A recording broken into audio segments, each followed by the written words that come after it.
The House of Dust by L.A. Borah. Chapter 1. Lamont House. As far as Davis Junction, the journey was irksome beyond words. Dr. Kirk Hayward leaned back against the moth-eaten maroon upholstery of the car seat and sought vainly for a comfortable posture. The top of the seat back tortured him constantly, smiting the lower edges of his shoulder blades when the jolting of the car became extreme. The shallowness of the seat and the length of his legs combined to bang his knees against the seat in front of him at frequent ill-advised intervals. 3 hours of this he had endured. 3 hours! 3 hours with nothing to look at but the dull southern landscape of a gray October afternoon, seen through a coach window so mottled with soot and grime as to lend a sullen tone to the whole scene which crawled toward him. For the last hour he had been alone in the coach. Twice he had dozed, only to be awakened by the chugging of the one-lung locomotive up ahead, or the slamming of a door when the conductor made his trips from coach to coach at 15-minute intervals in search of a chance passenger who might have eluded him on his former rounds. Twice rain splattered against the panes and made snaky rivulets through the grime, twisting the scene into grotesque forms that interested the traveler mildly. But the rain did not materialize beyond a sprinkle. Towns crept up at more or less regular intervals. The combination freight and passenger train halted interminably at various dun-colored depots, exchanged packages and jerk-line gossip with local reception committees, gave Hayward a glimpse of mules and mud and mulattoes, cotton bales or turpentine vats, or a tobacco-spitting cracker. Then the journey was resumed. Then came Davis Junction. Hayward became aware of increased activity about this station at the crossing of the L&N. There were shouts and bustle and the rattle of trucks, but no other passengers entered the soot-grimed car in which he sat. The bustling ceased eventually, and he could hear the strident tones of the station hands shouting jibes back and forth with the trainmen. He idly cursed the delay, the weather, the roadbed, and the business that had necessitated this roundabout way to Crawford, the thriving little Louisiana town where he had spent his early years, and where he had started his practice 2 years before. From somewhere up the line came the croak of a whistle, and the reason for the delay became evident as the long line of coaches of an incoming train slowed to a stop on the track beyond the station. Hayward descried the girl before she was halfway across the platform.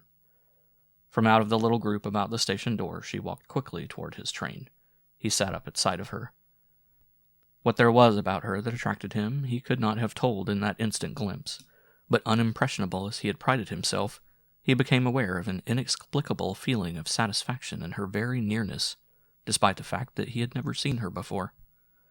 Slender and a trifle under average height, she was a wisp of a girl, with an alertness and grace of carriage that seemed fairly to radiate health and vivacity.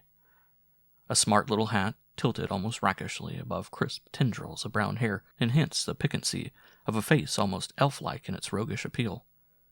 She wore a trim suit of some dark material of which Hayward fully approved, although he could have identified neither its color nor its texture. He watched her eagerly as she approached and breathed a prayer of acknowledgment to the god of good fortune when she appeared in the door of his coach. He understood her little gasp of dismay at the sight of the uncomfortable seats, as she entered the car and walked uncertainly down the aisle in an attempt to discover a place not littered with orange and banana peels or peanut shells. Hayward was so fascinated by the soft contour of her cheeks, touched as they were with the slight depression that held promise of a dimple when she smiled, that he was unaware he was staring almost rudely, until he saw the tinge of color heighten under her clear olive complexion, and her chin jerk up in slight hauteur as she hurried past him. In some confusion, he turned quickly to the window again, and snatching up the magazine that he had so impatiently cast aside a tedious hour before, he read assiduously for some 40-odd times the first sentence of an article the substance of which he had digested 20 minutes after the beginning of his journey. 3 times in the hour that followed he stole a surreptitious glance back toward the occupant of the rear of the coach. Once, flattering himself that he caught the hint of a smile, he essayed a timid response, but he sank back in his seat, disconsolate when the slate-gray eyes became unseeing and the perky little chin swept up to an angle entirely discouraging. He read again that profound first sentence in the medical journal, then, with a snort of disgust, he flung the offending periodical from him and turned for relief to the landscape. A slight sound like a giggle emanated from the region behind him.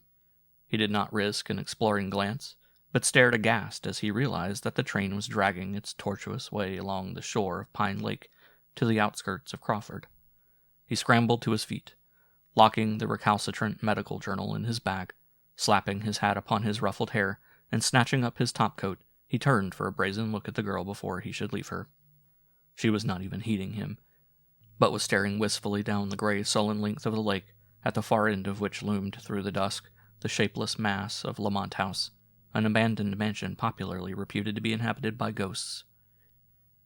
He shrugged his shoulders and headed for the car platform, arriving just as the brakeman flung wide the door and bawled some version of Crawford into his very face.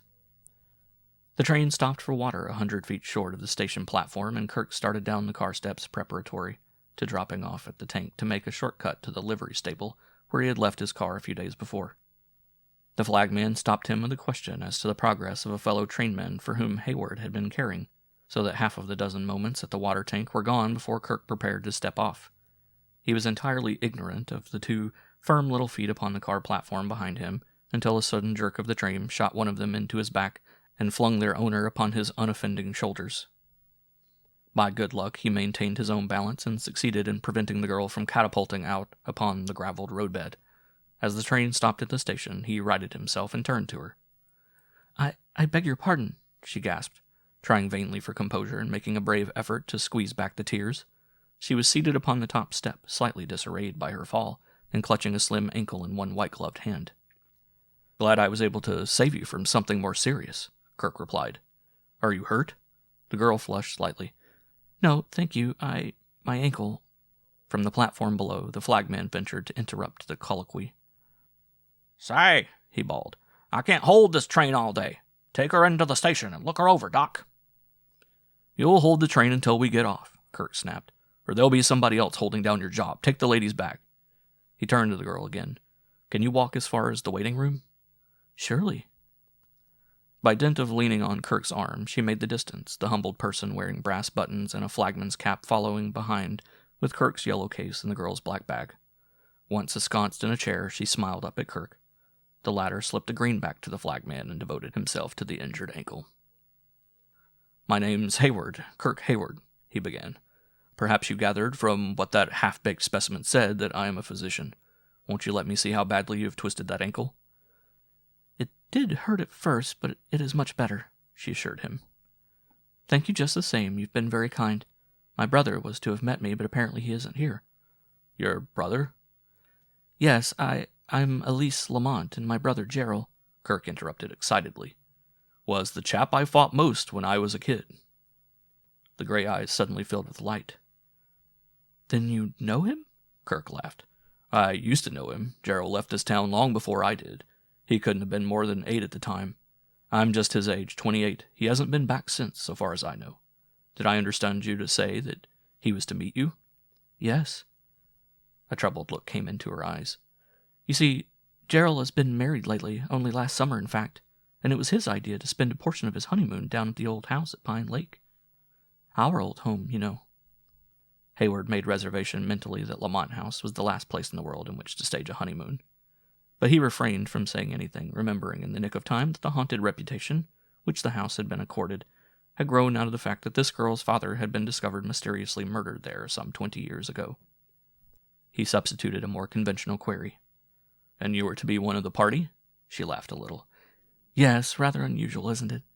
But I've never seen Carolyn, my new sister-in-law, and Gerald thought that it would be nice for us to get together here at the old place. I've not been back since, well, it's over 20 years. It really seems quite a lark to me." She forced another little laugh, which caused Kirk to suspect the lark was not so pleasantly anticipated as she would have him believe. But he pried no further, supposing it to be merely the natural hesitancy occasioned by meeting the new sister. "If he's newly married, I'm not surprised that Gerald isn't here to meet you," he jibed. "Better let me drive you out in my car. You can't walk far with that ankle." "It really doesn't hurt at all," she protested. "I couldn't think of putting you to that trouble. I can get a cab or a taxi." "A taxi in this town?" Kirk laughed. "You might get Jake Corbin's old mule and buckboard, but you'd be shaken to pieces before you'd covered half that distance. I'll have the car here in a jiffy." "But Gerald—" "Gerald is probably seated in one of the cozy nooks of Lamont House, trying to tell his new spouse just how beautiful her new sister—" "Oh," the girl drew herself up. Pardon me, I couldn't help it. I am as contrite as can be, but I refuse to take it back. What I really started to say was that Gerald was probably engrossed in preparations for the homecoming. The old place must be in rather bad shape. 20 years of disuse doesn't make any house exactly homelike. How long has Gerald been here? I left day before yesterday, and I hadn't heard of him then. 5 minutes later, they were whirling along the dusty road toward Pine Lake and Lamont House. The sprinkles of rain had pockmarked the road, but had not been sufficient to lay the dust.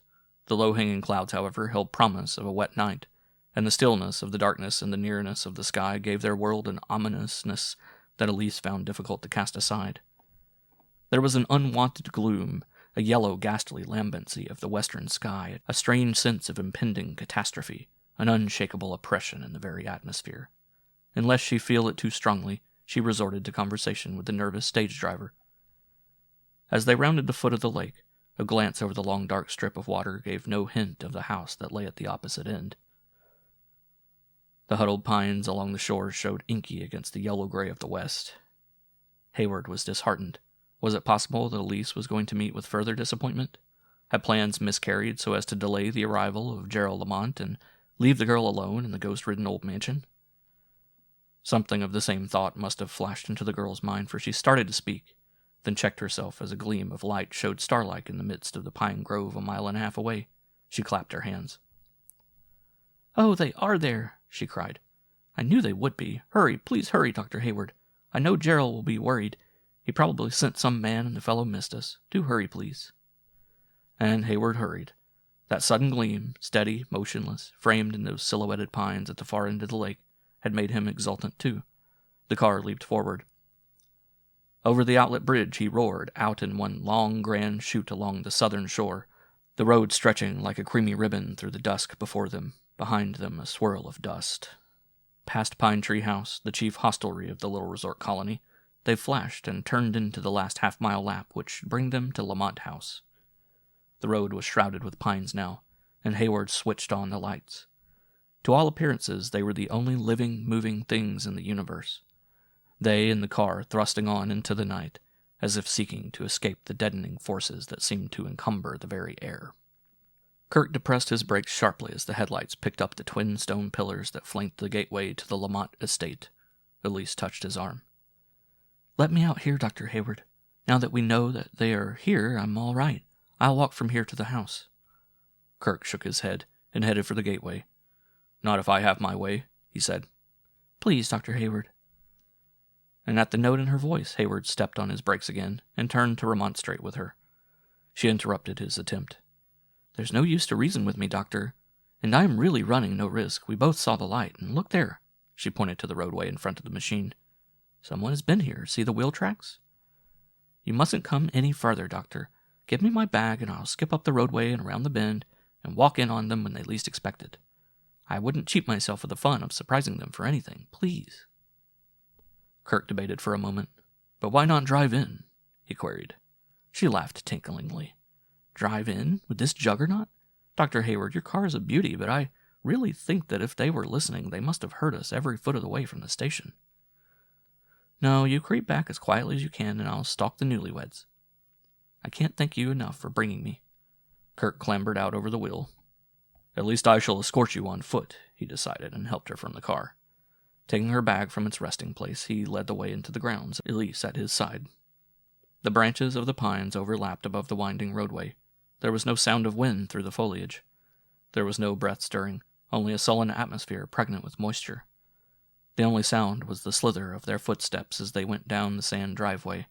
When they spoke, it was softly, as if to preserve the very stillness. Out of the dark, the blackness of the house itself suddenly loomed before them, huge, ungainly, with its mansard roof showing dimly against the grayness of the sky. From some window farther down, a shaft of light pierced the blackness like a dim spotlight. Elise pointed to the shaft in vindication. "There," she said laughingly. "I told you I would have been all right. You must go back now." She turned her back upon the house and held out her hand to him. "I hope to see you some other time. Perhaps by then I shall have thought up some good way to thank you for what you have done." She stood facing him, silhouetted against the faint nimbus of light from the window. He held out a heavy electric torch which he had brought from the car. "I've got to have some excuse for seeing you again," he said.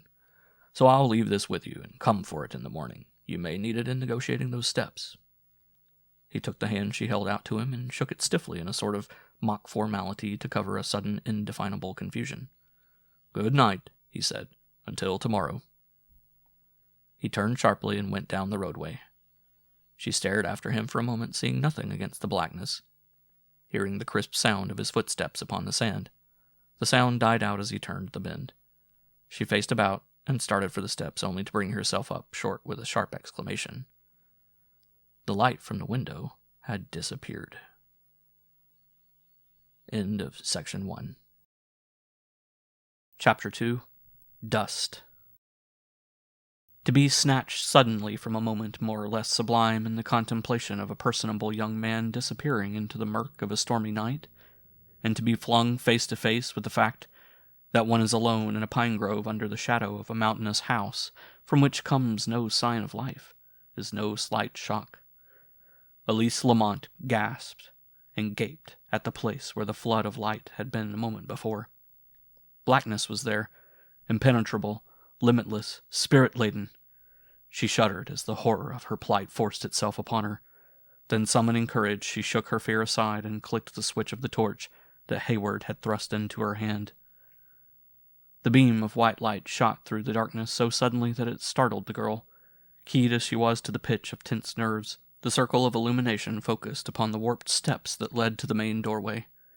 She raised the torch, and the door itself sprang into the glare. Far from feeling fright at the cone of light and its gyrations, Elise now came to feel in it a sort of companionship, a sense of protection.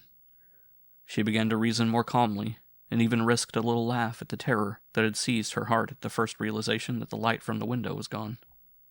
The explanation was simple after all. Gerald or Carolyn or Weems the butler had simply removed the lamp from one room to another, or perhaps had drawn the shade or closed the shutters. What was the matter with her? Was the eerie spirit of the place forcing itself upon her already? Perhaps it was the night itself which caused all this silly hysteria. She stooped, picked up her black bag, and walked briskly up the steps. The circle of light shrank to a brilliant disk a foot in diameter, throwing into rusty relief the huge latch of the paneled door. Elise pressed the lever under the door handle. There was no movement. She pressed harder. There was the creak of metal on metal. She could feel the catch release, and she tugged at the door. It would not yield. Bringing the torch close to the crack between the door and the casing, she could detect a dull metal bolt. The door was locked. Exasperated, she turned down the roofless veranda, trying the shutters of the windows as she passed. The determination to surprise Gerald and Carolyn had reasserted itself, and she was resolved to get in without their knowledge. She rounded a corner and came upon a pair of French windows. The shutters, which masked all the other windows of the house so far as she could determine, were in this case thrown back, and her torchlight glinted upon the long panels of glass. She touched the little latch, and the tall windows swung inward, releasing a gust of stale air. She stood in the opening and shot the gleam of her torch this way and that about the great room before her. At the sight of its condition, she shrank back aghast. It had once been her father's library, and its furniture and books were where he had left them 20 years before, yet they were not the same. The furniture was all in place, even to a pair of candlesticks that graced the mantel. The old hangings still covered the windows. The long bookcases still towered to the ceiling. But dust shrouded everything. Gray dust, thick fluffy dust, thin silky dust. Dust of every conceivable texture and shade of gray. There was nothing but dust everywhere. She shuddered at its ghastly, deadly grayness under the cold eye of the torch. The whine of the wind through the pines came to her ears, and a moment later the swirl of a gust blew shut the French window behind her. Then the heavens burst and let down a deluge. Rain splashed in dashing sheets against the window through which she had just entered. She breathed a sigh of relief at the thought of the soaking that would have been hers had she hesitated 10 seconds more about entering. But her sigh ended in a gasp of dismay as she realized that Kirk Hayward was driving an open car through this flood, and all because of her, or rather because of Gerald's neglecting to meet the train. But that dust! She crossed to the table and drew a finger along its top. The sensation was that of rumpling soft velvet, and a shallow furrow followed her finger. disclosing the dull sheen of aged mahogany beneath. She swept the light about the room again, letting it flit from piece to piece of the once luxurious furnishings. She was heartsick at the thought of such beautiful things hidden for a score of years, simply because local superstition had made of the old house a place of awesome fear. How silly people were, especially Louisiana people. Not 20 minutes later, she was to recall that thought and remark how silly it had been. She moved toward a door which apparently led to a main hallway, and through which she hoped to find some communication with the rest of the house, that part which Gerald had had renovated for his honeymoon. She could hear the rain roaring its flood upon the house and slashing through the pines, and she thanked the stars that guided her destiny that she had a roof over her head.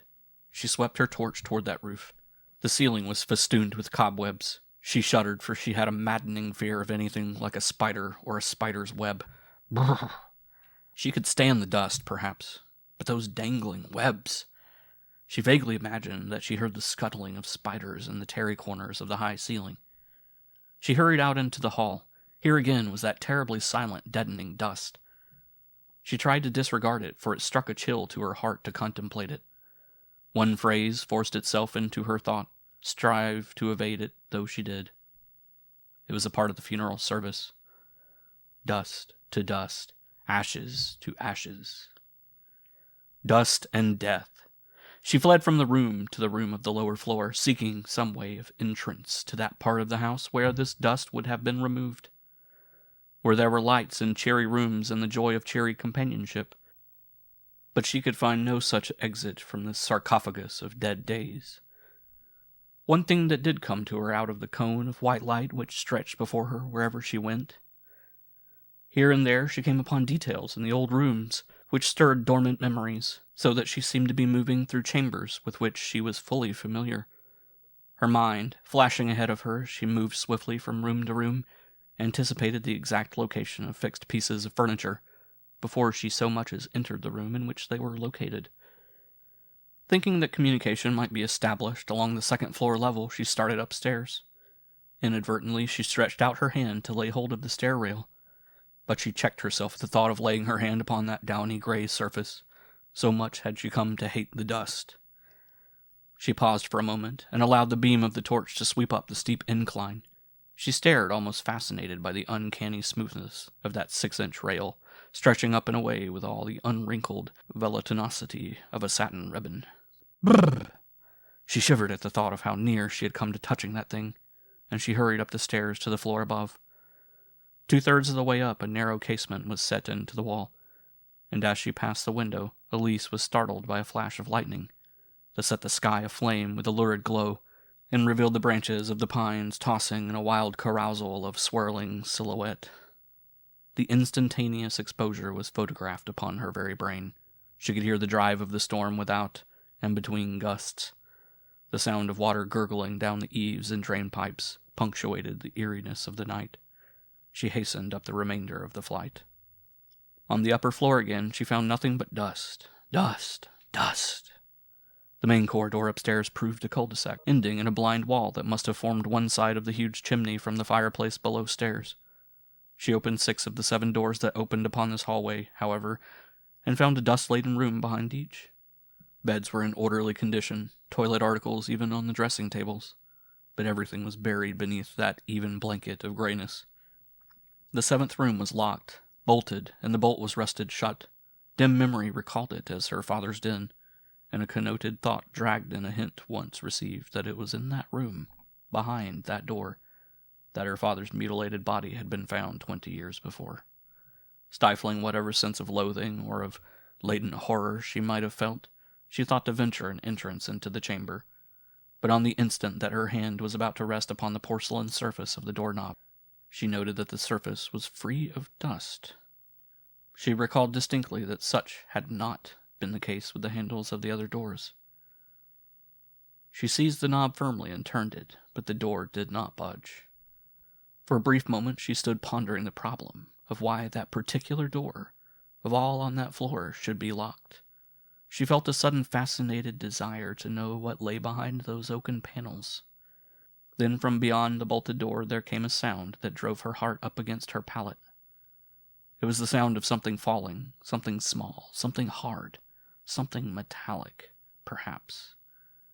But the unmistakable sound of a falling body striking upon a bare floor. Before she had time to attempt an explanation, her coward feet carried her more courageous self back to the staircase and started the descent.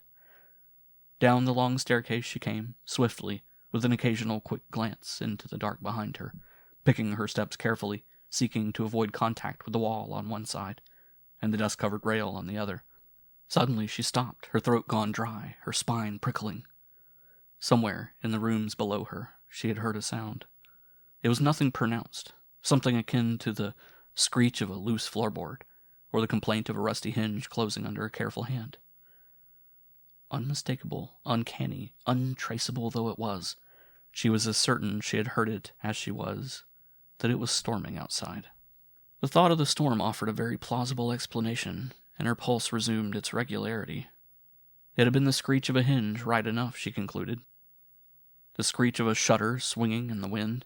She came on down the stairs more swiftly now, impelled by an emotion scarcely akin to fear, yet smacking of the terror that accompanies real courage. As she approached the foot of the staircase, the beam of her torch swung to the right and focused upon a detail that made her eyes almost leap from their sockets. On the velvet surface of that dust-laden rail was the imprint of a human hand, and below it a smear where a garment had touched and brushed the gray coating aside. In a few moments during which she had been above stairs, someone, she had almost said something, had stood on this very stair, had apparently started to ascend the staircase, but had turned back. Instant with the realization came action. She snapped off the glare of her torch and scuttled for the French window by which she had entered. Midway across the library, she stopped suddenly and, turning, raced back to the foot of the staircase, flashing her torch as she did so. She had forgotten her bag, which she had placed beside the newel post before exploring the upper floor. But when she reached the foot of the staircase, the bag was nowhere in sight. She scanned the hallway eagerly, fearful, filled with a dread uncertainty. There was no sign of the bag.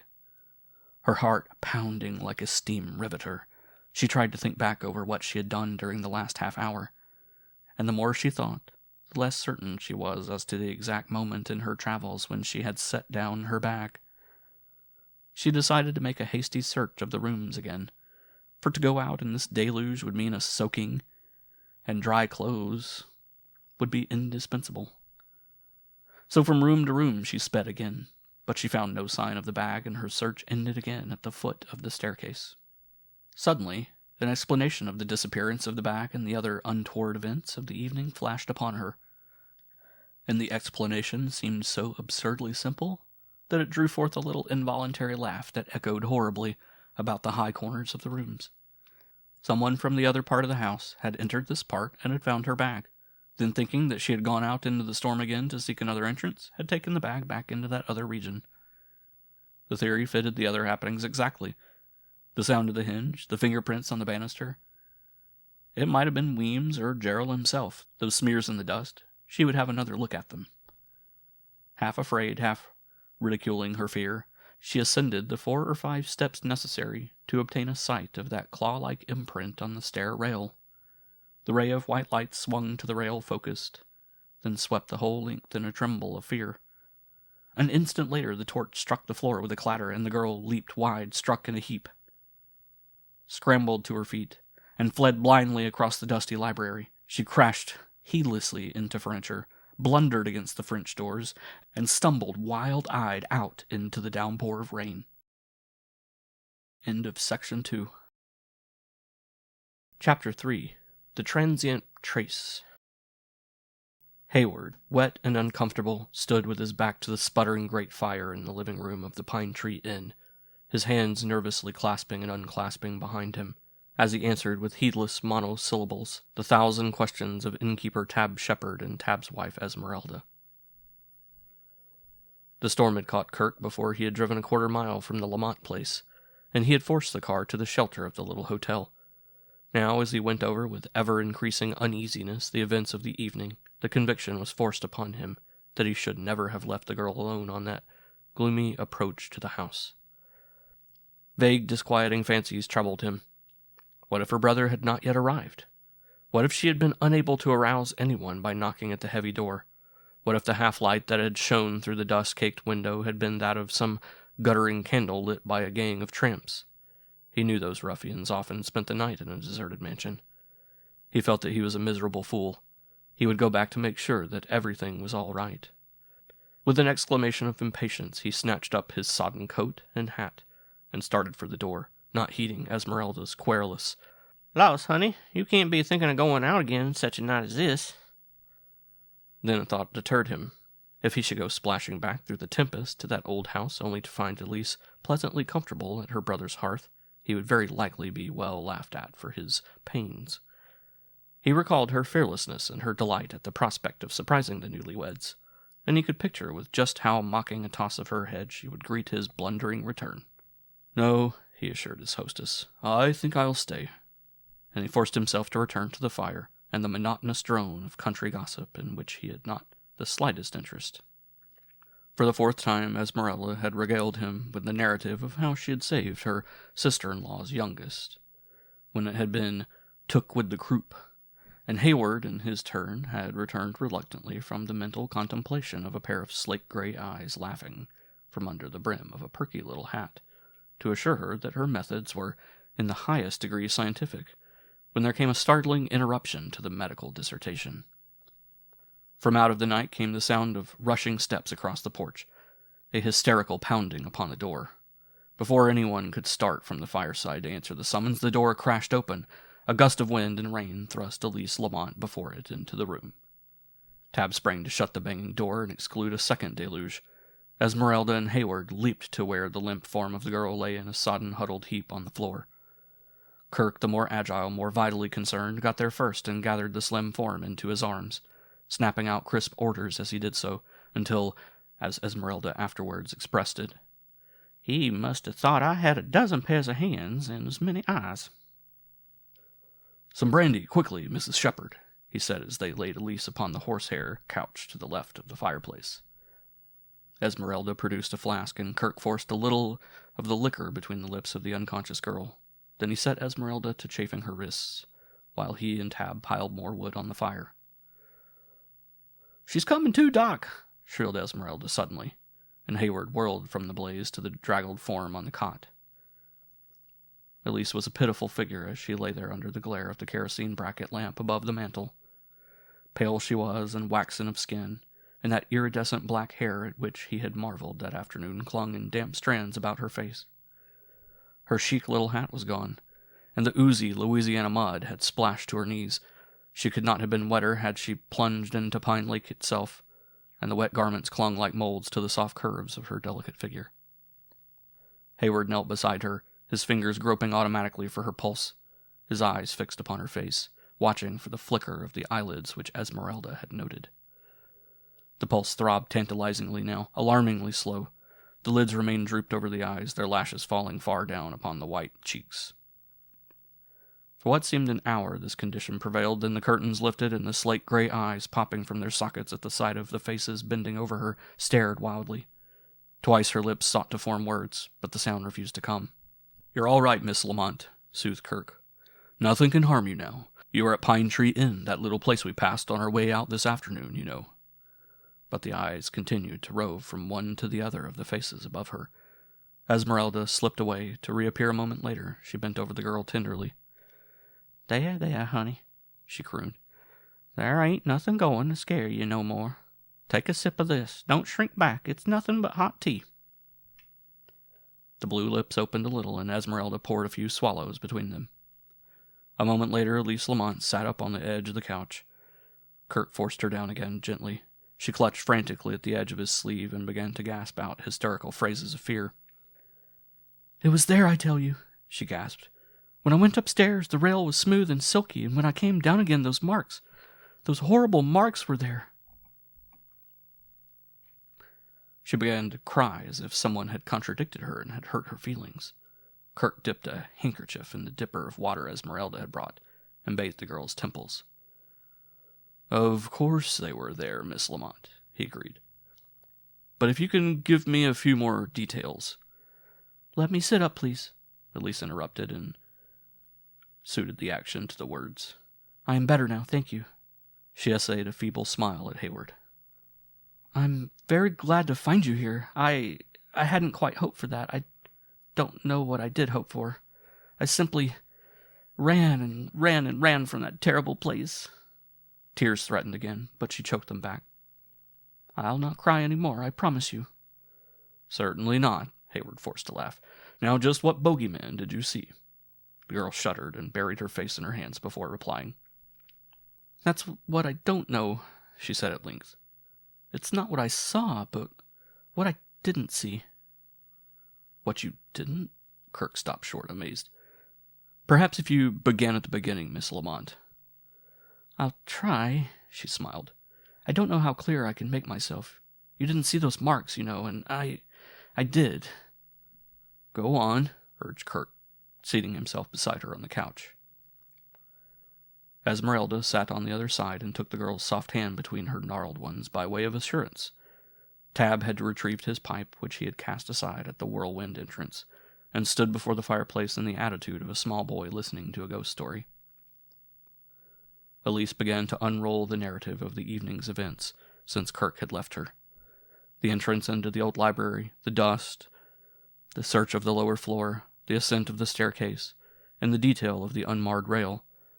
At the story of her exploration of the upper rooms, Tab's pipe fell from his relaxed jaws and crashed unheeded into 100 pieces upon the tiling. My God, he gasped, and the room in which Cass Lamont died is on that floor, young woman. But Elise did not heed his comment. She told how she had descended the stairs and had discovered the claw-like marks on the velvety rail. Even Clark's spine prickled at this, and Esmeralda's eyes bulged. Then came the climax. Elise was transported beyond the confines of Pine Tree Inn, back into the dust-laden atmosphere of the Lamont house, and the fear in her voice as she told that her bag was gone crept into her 3 hearers.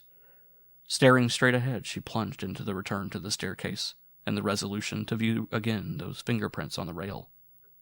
I went up the steps, she concluded, her voice sunk to a gasping whisper, and turned your torch, Doctor, upon that rail. Before heaven, what I say is true. From foot to head, that 6-inch strip of wood was covered with as even a layer of dust as when I first saw it that evening. The marks I had seen 10 minutes before were gone, and in their place was that accursed dust. There was a death stroke, while Tab stroked a walrus mustache with a nervous thumb and forefinger, his face gone pasty, his lips murmuring strange, weird things of haunts and spirits he had always known to infest the mansion at the end of the lake. But no one heeded him. Kirk's mind was set whirling in an attempt to grasp what this might mean, while his belief in spirits was vague. He did hold that disembodied souls had some active place in the world's activities, but he was not ready to accredit this phenomenon of the disappearing fingerprints to ghostly visitants. Something or someone had been in that house during the girl's stay. That someone had been most desirous that his presence remain unsuspected, and he overstepped himself in the attempt to cover up his tracks. Who was the someone? Hayward put an entirely different query to Elise. What did you do then? He asked as calmly as possible. Do? I don't know what I did. I remember dropping your torch and running out into the storm, and then I awoke here. I must have run all the way. Kirk turned to the bung-eyed Esmeralda. Get this girl to bed, he ordered sharply, his tone almost strident with tension. Give her something hot to drink, and this. He drew a bromide powder from his pocket case. See that she sleeps till morning undisturbed. He stepped quickly to the chair before the fire and snatched up his steaming coat and hat. Doc? But what? Where are you going? Tab, Esmeralda, and Elise cried out simultaneously. Kirk turned at the door and noted that the girl had risen and was staring after him. He forestalled further query on the instant. I'm going to a Lamont house to lay that ghost. There's nothing to worry about. I have an automatic pistol in my bag in the car. I'll see you tomorrow. Good night. The door swung shut behind him, and he raced for his car around the corner. End of Section 3. Chapter 4. The 7th Room. The storm was at its height. Rain was coming down in gusty sheets, and the road, disclosed at intervals by terrifying flashes of lightning, gleamed whitely awash.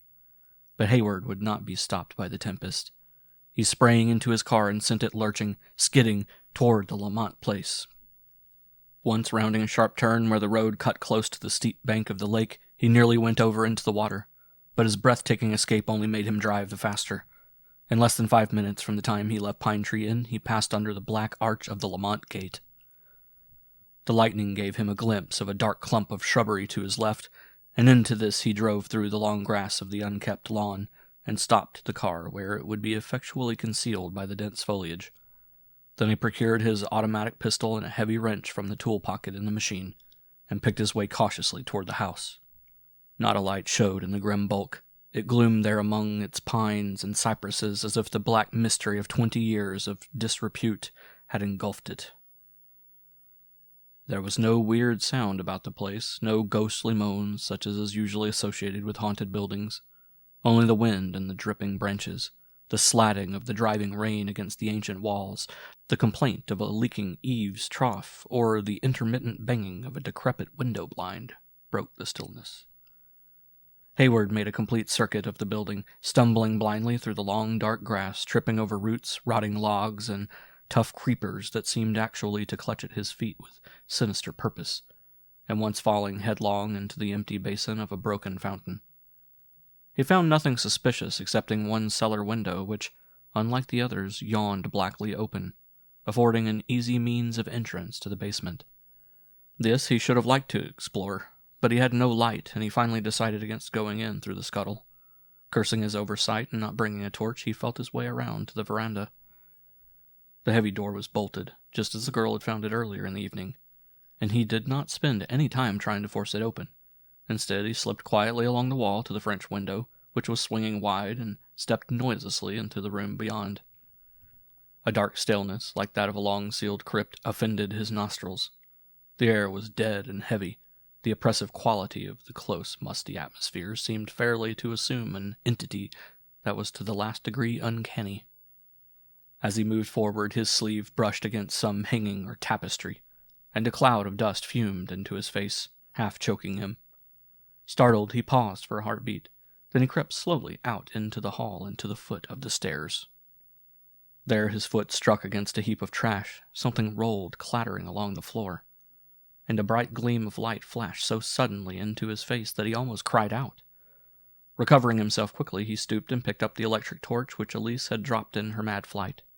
It had fallen into a heap of dust and rubbish in such a way as to bury its light. His foot had dislodged the covering. As he flashed the light about the dust-laden hall, the full import of the girl's story came upon him. Everywhere was dust, velvet, soft, clinging. It lay deep in the corners and in the crevices. It clung to every curtain, every wall hanging. It hung heavily on the long festoons of matted cobwebs that half hid the age-old rafters of the ceiling. On the queer-shaped old-fashioned window panes it made grotesque figures. Hayward let the glow of his torch pass around the room, to fall finally upon the long rail of the stair and follow its smooth length from bottom to top. There was absolutely no mark, no fingerprint to blemish the velvet surface. The rail was evenly coated with what seemed the gray accumulation of 20 years. Surely Elise must have been mistaken about the handprint on the banister. On the steps, the dust was not so smoothly distributed. Here and there, a spot of polished wood showed fairly clean. This condition Kirk was puzzled to explain, until in stooping the better to examine one of the clear spots, he became aware of a faint draught of cold air. To be sure, the wind through some broken window or warped door jamb had moved the gray film. But then the dust coat on the rail was unbroken, and the moving air was foul, not in the least like a breath from outdoors. What could it mean? Continuing the inspection of the steps, he found unmistakable marks of a woman's shoes, and a wave of tenderness touched his heart at the sight. A vivid picture came to his mind of Elise, fighting bravely against her terror, ascending into the black region of the second story. At the thought, instinctively, he flashed his torch toward the hall above. Was it some figment of imagination conjured out of the eeriness of the place and the recollection of Elise's story? Or was it reality? It almost appeared to him that a shape flitted across the range of his vision, weirdly indistinct in the dancing shadows. With a bound, he was up the flight of steps, and he flashed his light into every nook of the upper hall. Not a thing was there but dust. Dust and silence and dread. He did not understand the cause, but he felt strangely tense, nervous, breathless. There was a sickening emptiness at the pit of his stomach. With a shrug, he forced a laugh in an attempt to fling off the feeling. The sound of his own voice rang unnaturally loud and shrill through the corridor. For the first time, he realized just how still it was in the house. A death-like quiet hung over everything like a muffling pall. From the wild storm without, not a whisper struck his ear. He could hear the labored sound of his own breathing, the quickened beating of his own heart. With a contemptuous snort at his weakness, he went back to the lower floor, determined to examine every room with the utmost care. At first, he made a good deal of unnecessary noise, by way of defiance to the qualms to which he had almost succumbed a moment before. But the mystery and the shadows gradually got on his nerves, and he was soon creeping about as quietly as possible, straining his ears for the faintest sound. In one room, which had evidently been finished as a dining room, he received a turn that set his heart thumping wildly. Just as he had finished his survey of the walls and floor and had started for the door, something rustled stealthily across the region behind him. Whirling like a flash, he leapt for the sound, and upset an ancient china closet. The clatter of breaking crockery echoed through the entire house with a frightful din that brought Hayward's heart into his mouth. He swung his light quickly about the room again. In a corner, it struck for a fleeting instant upon the form of an ordinary rat. Disgust overwhelmed the young man.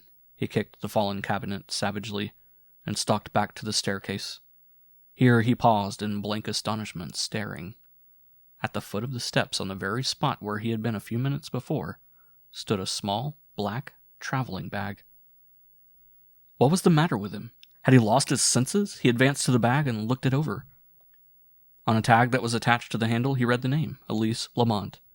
There was absolutely nothing in the hall to indicate that the bag had not been there all the time. 2 small footprints showed where Elise had stood. A larger mark he identified as his own track. He was convinced at last that the girl had simply been the victim of the occult silence, the creepy dust, and her own imagination. Nothing inexplicable had happened to her.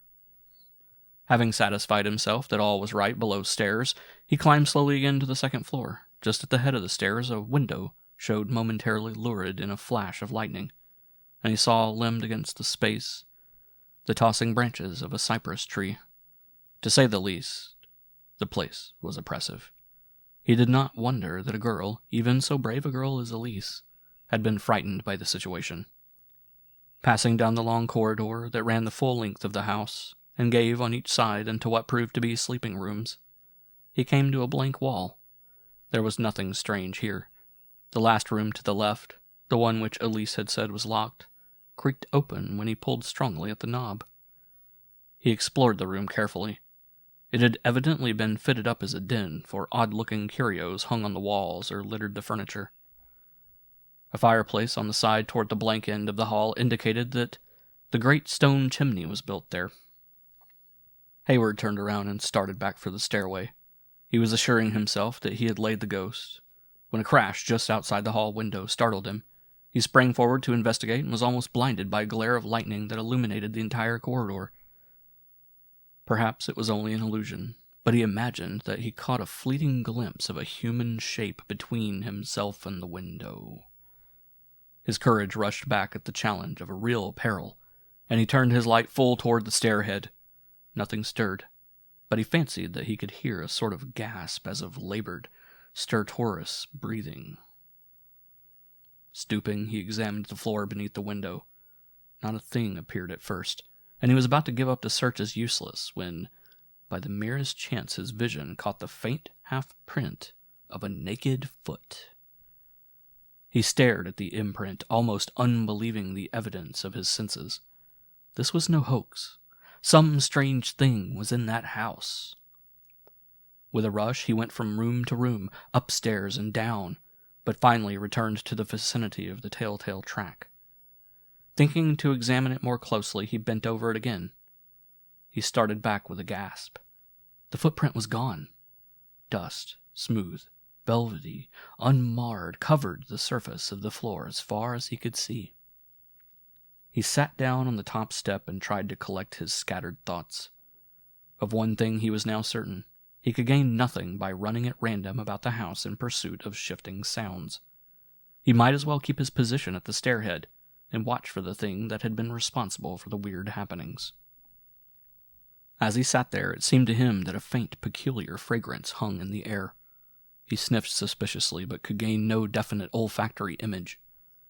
It was a nameless sort of sweetness that was ineffably delicious. After a time, he became intolerably drowsy. The scent in the air was like a soporific. His eyelids drooped. He started up and fought against the sleepiness. Then the strange odor became oppressive, overpowering. He felt that he was afloat on great billowing waves of languorous fragrance. A deep slumber engulfed him. Wild dreams danced before him. He seemed to be lost in a black, febrile swamp, where hideous reptiles moved, writhing through the clutching ooze of quicksands. A slimy, horrid thing slid over his hand, then the dream faded. Oblivion overtook him. How long he slept he had no means of telling. Perhaps it was minutes, perhaps hours. He awoke with a start to panic confusion, realizing at first neither where he was nor what had aroused him. The moonlight streaming through the mottled window panes shone so brightly into his face as almost to blind him. He groped to a sitting posture. Then suddenly he was shocked into full, alert consciousness. A blood-chilling scream sounded twice from the region down the hall, a scream which ended in a horrible, bubbling gurgle. Hayward leaped to his feet and back against the wall just in time. Even as he moved, a pencil of greenish light flashed across the lower end of the corridor, and a knife whirred past his head and struck quivering, glittering into the window casing. There was the crash of a closing door, and the light was gone. He jerked his revolver from his pocket and fired at the point where the light had appeared. Then he dashed down the hall toward the blank wall. He was in total darkness now. His torch had burned out. He came back to the stairs, revolver in hand, and began again to try and order the doors along the corridor. Everything was just as it had been before he slept, until he came to the door of the 7th room, the room of the fireplace. That was locked. He could not even shake it. He fumbled for a match, found one, and struck a light. The flame disclosed a heavy bolt, shot and rusted tight as if it had not been loosened for years. What did it mean? In his excitement, he dropped the match and then bent to pick it up. As he stooped, his eye came to the level of the lock, and he sprang back with a lurch. A faint glimmer of light showed through the keyhole. Kneeling, he peered through the opening. The room was dimly revealed, half illuminated by the ghastly glow of a green-shaded lamp. At a table opposite the door sat a man, his head tilted grotesquely back. It was several moments before Hayward discovered that the man was dead. Dead from a welling gash across the throat, so deep that it had all but severed the head from the body. Dead recently enough that the blood was still flowing. Hayward snatched the wrench from his coat pocket and beat frantically at the door fastening. The great bolt would not move. He began hammering at the panels of the door. He soon made an opening in the rotted wood large enough to admit his body. Through this he plunged into the room, stumbled, and fell against the body of the murdered man. As he recovered himself, he glanced up at the wall opposite the door and saw the reflection of his own white face staring at him from a full-length mirror. A streak of blood from the dead man across his forehead. The effect was ghastly. He half turned away. At that instant, an unbelievable thing happened. Beside his own mirrored image for a second appeared another. It was the face of Elise Lamont. End of Section 4. Chapter 5. Through the Splintered Door. With a sobbing cry of terror, Elise Lamont sat bolt upright in bed, her wide-open eyes staring unseeingly about the moonlit room. She was in the clutch of a horrible dream. In fancy, she was back in the dreadful darkness of that house of creeping dust at the threshold of the 7th room, the room of the bolted door. She had lifted her hand to try the lock, when without warning the dream door had swung open before her. The heart-chilling horror of the vision that had been revealed to her had caused the scream. There on the floor, his ghastly face upturned to the green light of an old student lamp that stood on the table, she seemed to see her brother Gerald. She sprang to him and lifted his head. Something warm and sticky covered her hands. The back of the head had been crushed in. The sound of her own voice broke the spell of the nightmare, and she awoke. She was trembling all over. A cold sweat drenched her. So real had been the vision that even awake she could not throw off the terror it had inspired. An unshakable conviction possessed her mind that something horrible had really happened to Gerald.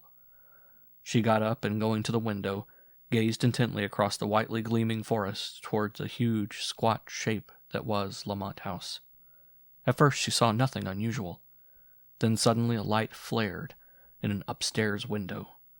One thought and one only came to her. Gerald was really lying in that house, the victim of foul play. That hideous dream had been telepathic, a warning of some fearful calamity.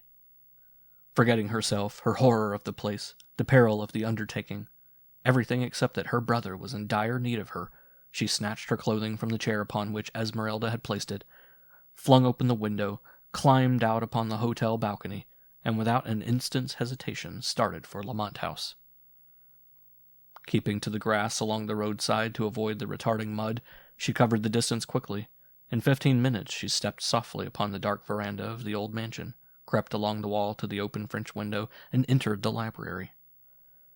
There was not a ray of light to guide her, for the moonlight did not strike the windows on this side of the house. She felt her way to the staircase by sheer instinct. On the steps she paused for a moment. A memory of that disappearing handprint squeezed her heart. But the warning of the awful dream of Gerald drove even that fear from her mind.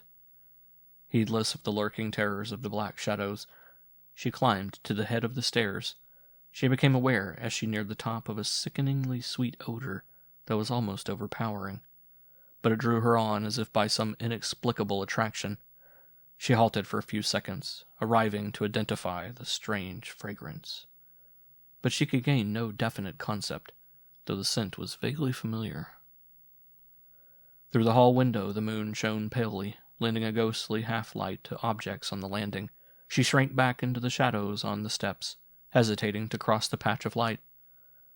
Then it was that her eye caught the glint of something metallic against the dark wood of the window casing. Fascinated, yet dreading to touch the thing, she crept toward it, reached it. It was a great sheath knife, stained darkly near the hilt, but clean and bright along the blade. It was embedded deeply in the casement. She jerked the weapon free with an effort and stood dazedly staring at it. Where could it have come from? A slight noise from the further end of the corridor caught her attention, and caused her to whirl about. A ghastly green light like that of the nightmare shone dimly across the hall from the broken door of the 7th room. Breathless with dread, yet drawn on by a power beyond her own will, the girl crept toward the strange radiance. At last, with a desperate courage, she sprang directly into the doorway. An almost unbelievable scene lay beyond the shattered panels of the door. At the table beneath the green light of an antique student lamp sat an old man, his head thrown back grotesquely, a gaping cut across his throat, and over him, turned halfway from the door, one bloody hand raised as if to strike, a streak of blood across his white face, stood Kirk Hayward. With a piercing scream, the girl flung the knife clattering upon the floor and fled. Along the hall, down the stairs, out upon the veranda, and on into the road she ran, blind with terror and screaming insanely. Behind her she heard someone spring in pursuit, and the knowledge only sent her forward the faster. Once in the road she turned and sped madly toward the inn. Whoever it was that had started after her must have given up the chase, for she reached the inn yard without further mishap. Sobbing, breathless, trembling so that she could hardly stand, she staggered around to the open window and dragged herself back into her chamber. With her last strength she closed and locked the heavy shutters, slipped out of her clothing, and crept into bed. There she lay shivering for an hour, her excited mind a prey to 1,000 heart-stopping thoughts. Who was the murdered man? Had Hayward killed him? If so, why? What had caused her to dream of Gerald? Whence had come the knife? Was the vision of Gerald a premonition of reality? It seemed to her that the dawn would never come. In the midst of these wild conjectures, utterly beaten down to a state of nervous collapse, she fell asleep. She dreamed that the man in the chair had tried to kill Gerald and that Hayward had struck him down to save her brother. At the sight of the apparition in the mirror, Hayward fell back against the table, shocked for the moment, beyond the power to move.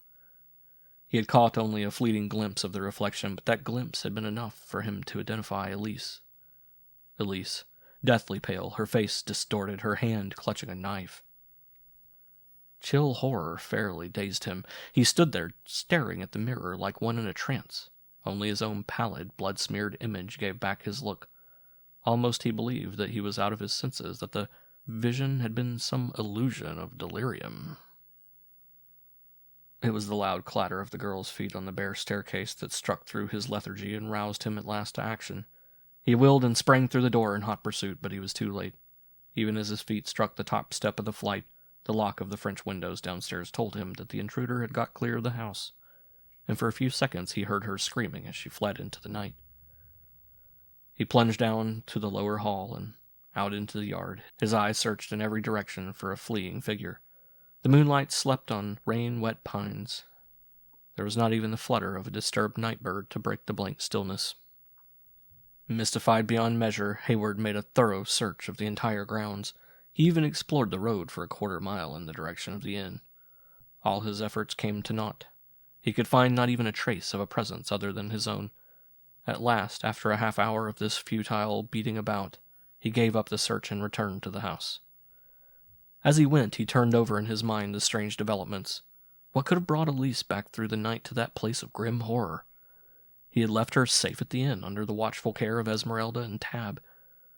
She had appeared utterly exhausted, prostrated by terror. Had she been only simulating this condition? His memory of her colorless, horror-stricken face absolutely precluded this conclusion. There could be no shadow of doubt that she had been really frightened, almost out of her senses, that she had been completely exhausted by her wild race through the storm. Then what could have happened to drive her back again to the old house? Some resistless urgency must have been responsible for this almost incredible act. The picture that he had seen in the mirror flashed again before his imagination. The distorted face, the bloody knife. Could Elise have been the slayer of that man in the chair? The thought was too horrible to entertain for a moment. Yet there was sinister evidence of that reflection. With a shrug, he flung aside the suspicion and went across the veranda to the open window. It seemed to him as he entered the library that he heard the heavy pad-pad of muffled steps somewhere above stairs. He paused to listen with strained attention, but the sound was not repeated. Slowly pausing at each step, with ears alert for the slightest disturbance, he mounted the stairs and crept back along the corridor toward that mysterious seventh room. The door was as he left it, a faint nimbus of light shining through the splintered panels a little way out into the hall. Dreading to look again upon that grinning cadaver, he slipped inside the opening. The room was deathly quiet and almost dark. The old lamp had burned so low that even objects close to it were indistinct in the shadows. He looked first at the full-length mirror glimmering dimly in the half-light. Then his gaze shifted slowly, as if drawn by some dreadful fascination, to the chair by the table. For fully a minute he stood staring, his eyes starting, his face white, with a death-like pallor. Then he sprang forward in a frenzy. The dead man was gone. He went all around the room, frantically upsetting the furniture and searching every remotest corner. Not only was the body gone, but every blood stain, every trace of the crime was obliterated. A gray film of dust lay over every inch of the room. Bewildered, doubting his own sanity, Hayward came to a stop by the table and brushed a hand across his eyes, as if to tear away the curtain of delusion. No trace suggested that that room had been occupied in years. He must have dreamed the horrors of a half-hour ago. Yet there was the splintered door, a silent witness of his adventure. A rustling noise from the direction of the hearth caught his attention. Whirling, he seized the smoky student lamp from the table and stood quickly under the mantel into the dark cave of the fireplace. Nothing was there but the grotesquely dancing shadows cast by his own body. He moved back to where the floor of the grate ended and thrust his light down into the chimney. Could it be that a shape moved at the bottom of that black well? He flung himself face down on the floor and reached with the lamp as far into the shaft as he could, but to no avail. With a last feeble sputter, the light went out. A full realization of his helplessness came over Hayward as the blank darkness closed over him. In his present predicament, it was worse than useless for him to continue his investigation. He must go back to town for a torch, for help, perhaps. Not a thing could be gained by staying here. He felt his way out of the fireplace, across the room and into the corridor, thence downstairs and out into the night. His car was standing just as he had left it, in the clump of bushes. He climbed in, drove carefully from the grounds, and turned toward home. At ghost breaking, he had proved a fizzle. As he entered the outskirts of Crawford, a question occurred to him. Should he notify the authorities of the murder at Lamont House? It was the only logical thing to do, yet he hesitated, a picture of the inept, bewhiskered village constabulary coming before his mind. Then another argument presented itself. To bring outsiders into the affair might be to incriminate Elise. He remembered only too clearly the startling reflection in the mirror. Such evidence, in the opinion of the stupid officers, would be enough to warrant the girl's arrest. He decided to work out the case alone. End of Section 5. Chapter 6. What the Moon Showed Bill. 3 o'clock in the morning. Pine Lake Road, drowned in puddles and indescribably muddy, alternately gleamed and gloomed as the waning moon now emerged from the rack of flying clouds, now hid itself in lowering blackness. The chill wind that had accompanied the break in the storm moaned and sobbed in the black branches of the pines. Now and then a ruffled owl hooted disconsolately, or a bat, disturbed by the rattling gale, hurtled across the darkness. Once a wolf shrilled a weird minor to the moon. There was something uncanny in the very air.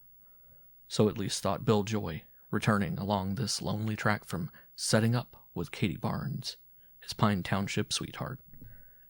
As he urged old Doc, his paw's gentlest buddy Hoss, ever faster along the ghostly trail that led through the tossing wood around the edge of Pine Lake and past the old Lamont place, his thoughts turned shudderingly to the tales of haunts, voodoos, and other horrors with which this whole neighborhood was supposed to be infested. He glanced furtively, fearfully, at the yawning shadows along the road. The goose flesh roughened on his fat body. At every unusual night noise, his fluttering heart leapt and sank sickeningly. The entire length of his short spine prickled as with 1,000 nettles. Never had old Doc been so belabored since the days when Bill's paw had come home over the same road from sparking Mary Ann Timmons. Old Doc resented urgency. Having reached the age of discretion, he was jealous of his rights, so he merely shook a disparaging tail at the speed demon in the Democrat buggy behind him, and plodded along at the same old gait. On and on they went along that interminable streak of blackness and red Louisiana mud, old Doc stolid, Bill gasping and trembling with fear of the unknown. About a half-mile north of Lamont Place, the road emerged from a forest and ran for a space along a winding ridge. Here Bill breathed a little more regularly, until the moon, bursting suddenly from a murk of clouds, disclosed the awesome bulk of Lamont House, looming grotesquely among the black trees above the high bank of Pine Lake. This fleeting illumination, unexpected as it was, almost unnerved Bill. His short arms trembled, and with difficulty he swallowed a cry of terror. It is quite probable that he should never have summoned courage to pass the Lamont Place, had not old Doc gratuitously decided to quicken his pace almost to a gallop, and to drag his unwilling driver lurchingly after him. Down from the ridge plunged the ancient steed, down through the gruesome shades of phosphor-glowing swamp, then up the pine-roofed tunnel that wound between Lamont House and the fearful high bank of the lake. And Bill, perforce, must cling desperately to his seat, almost pushing on the reins in his eagerness to be past the place of horror. After what seemed to Bill an endless time, old Doc dragged the mud-splashed vehicle to a point directly opposite the dreadful house, and just at the verge of the high bank. And there, of all places, he decided to balk. First with wrath and blows, then almost with tears, Bill besought the old horse to go on. But Doc had made up his mind to tarry there on that spot for a rest. What could he understand of the qualms of the young swain brought up on spooky stories of haunts and hobgoblins? Shivering, Bill climbed down from his sodden chariot.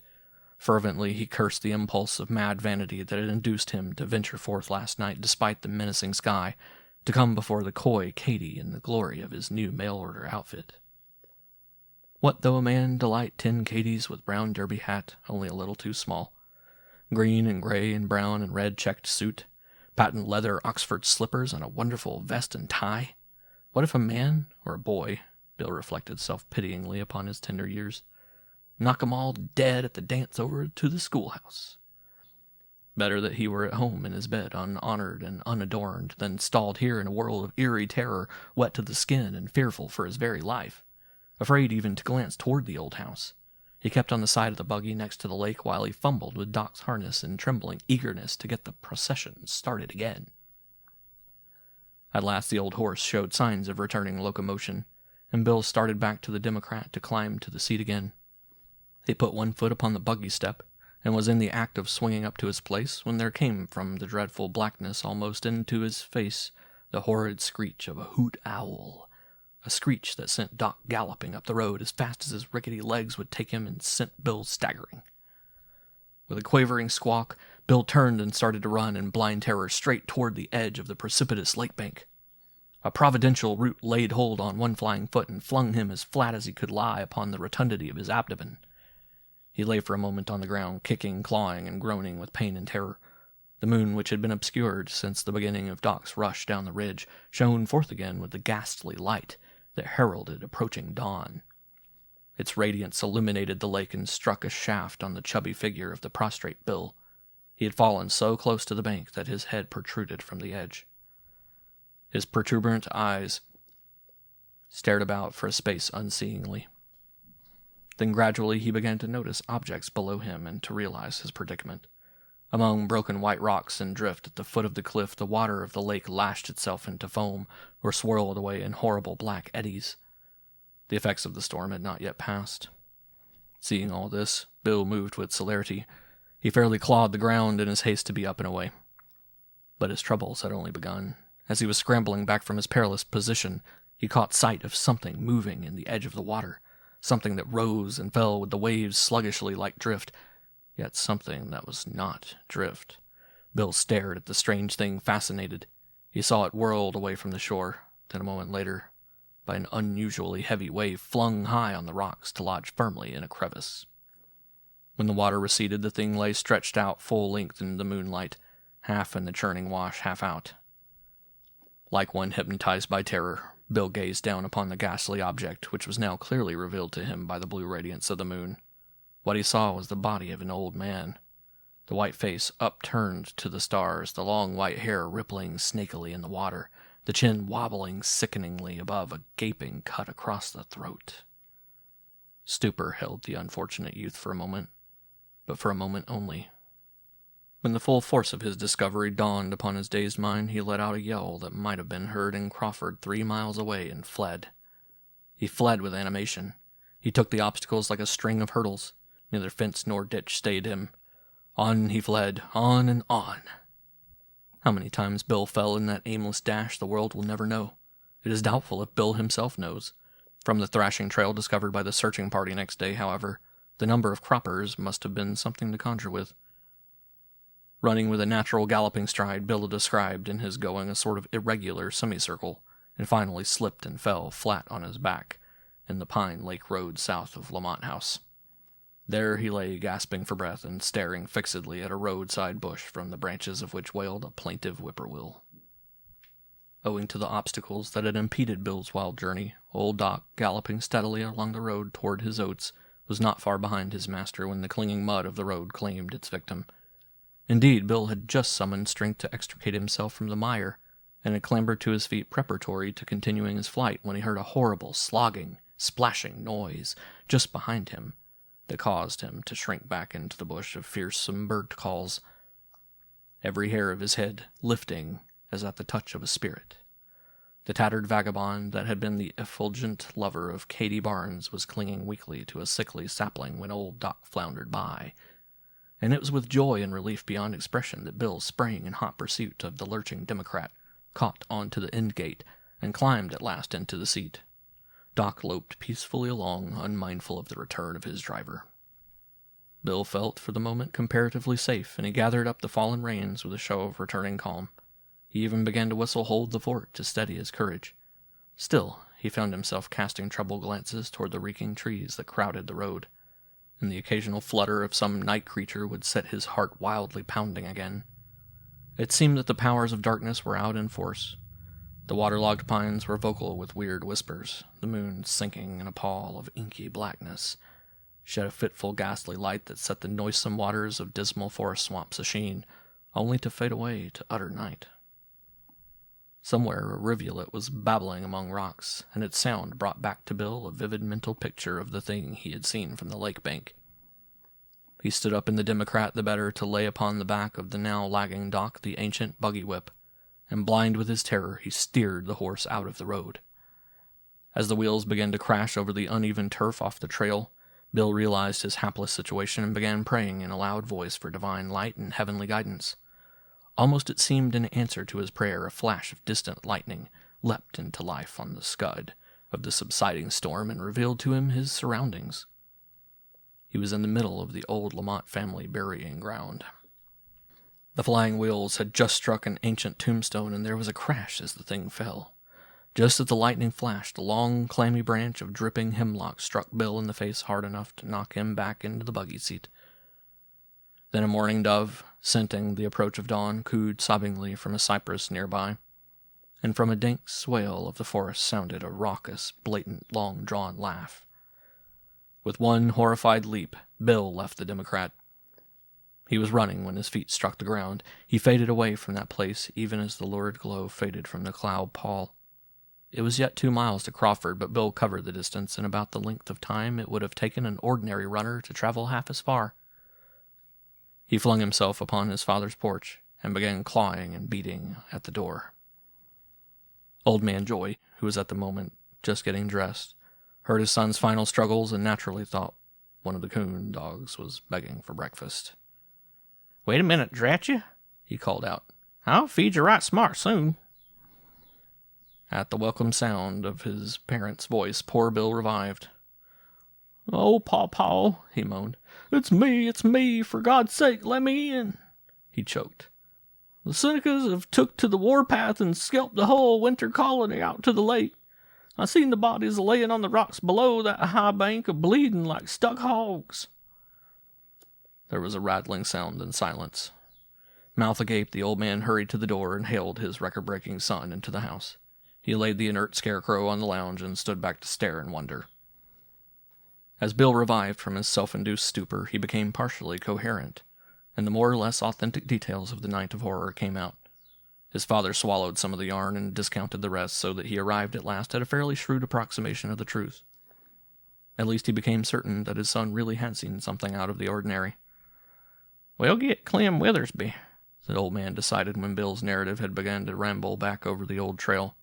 "Get up, boy, and come along."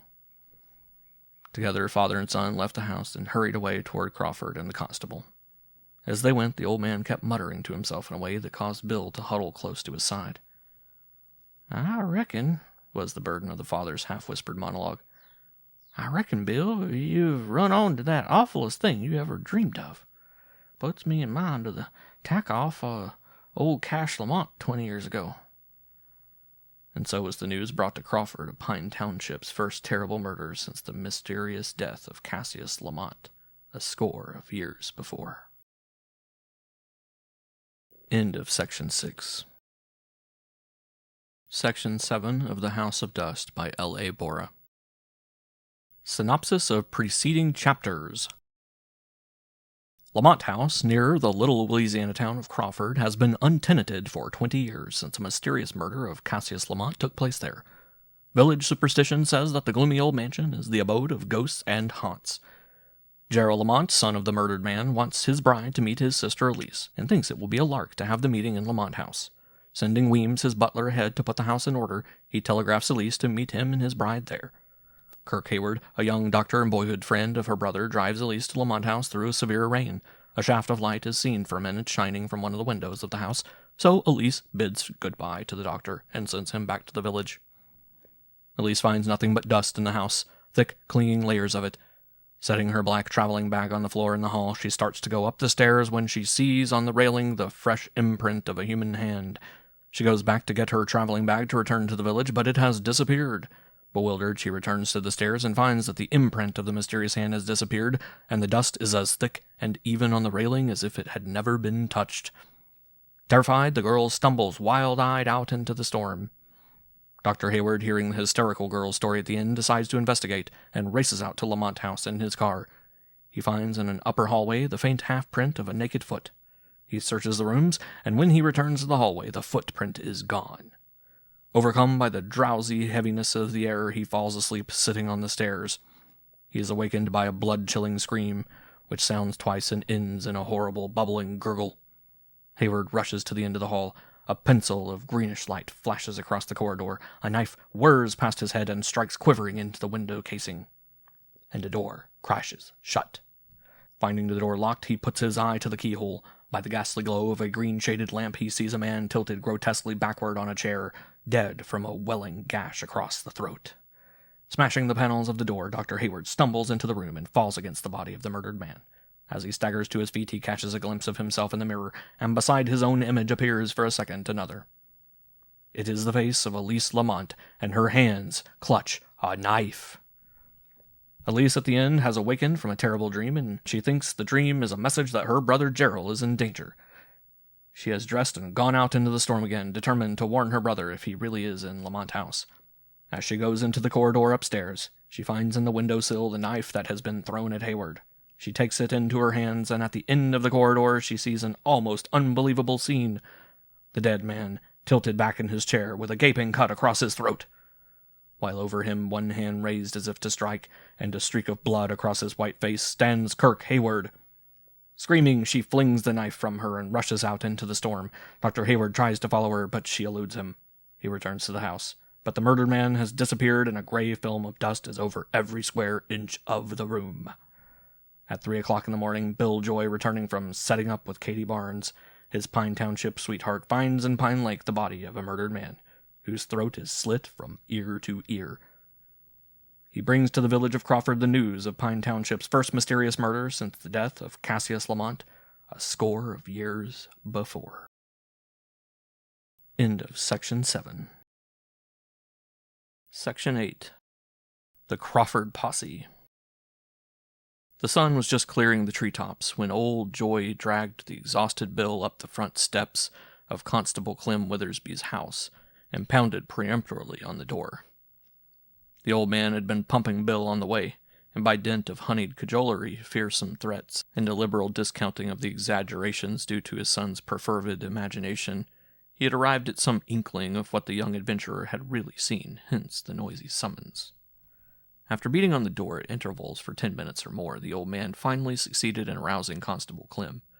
The officer poked his head sleepily from a second-store window to inquire what in the name of the great horn spoon was the matter. "Matter enough," replied the old man. "Reckon you all better organize a posse and go out to Pond Lake. Bill, he's run on to another just like the killing of old Cash Lamont back in the early 90s. Constable Clem stared open-mouthed, first at the old man and then at the apparition that was Bill. "You can't be a-meaning it," he gasped finally. "Another killing? I'll be right down as soon as I can get my jeans on. You all go over and pound the fire, all of 'em, and we'll have the whole town out to help in considerable less than no time."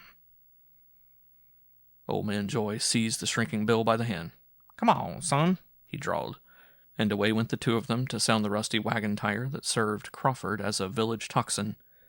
In an almost unbelievably short time, considering the earliness of the hour, half the male population in the little town was gathered in Trumbull's store, listening to Bill's story of his wild night. As for Bill, he was in the very heyday of his glory. Gone was his feeling of overpowering fatigue. His chest swelled fatly. Despite the loss of the pristine loveliness that had been his the night before, he was the hero of the hour.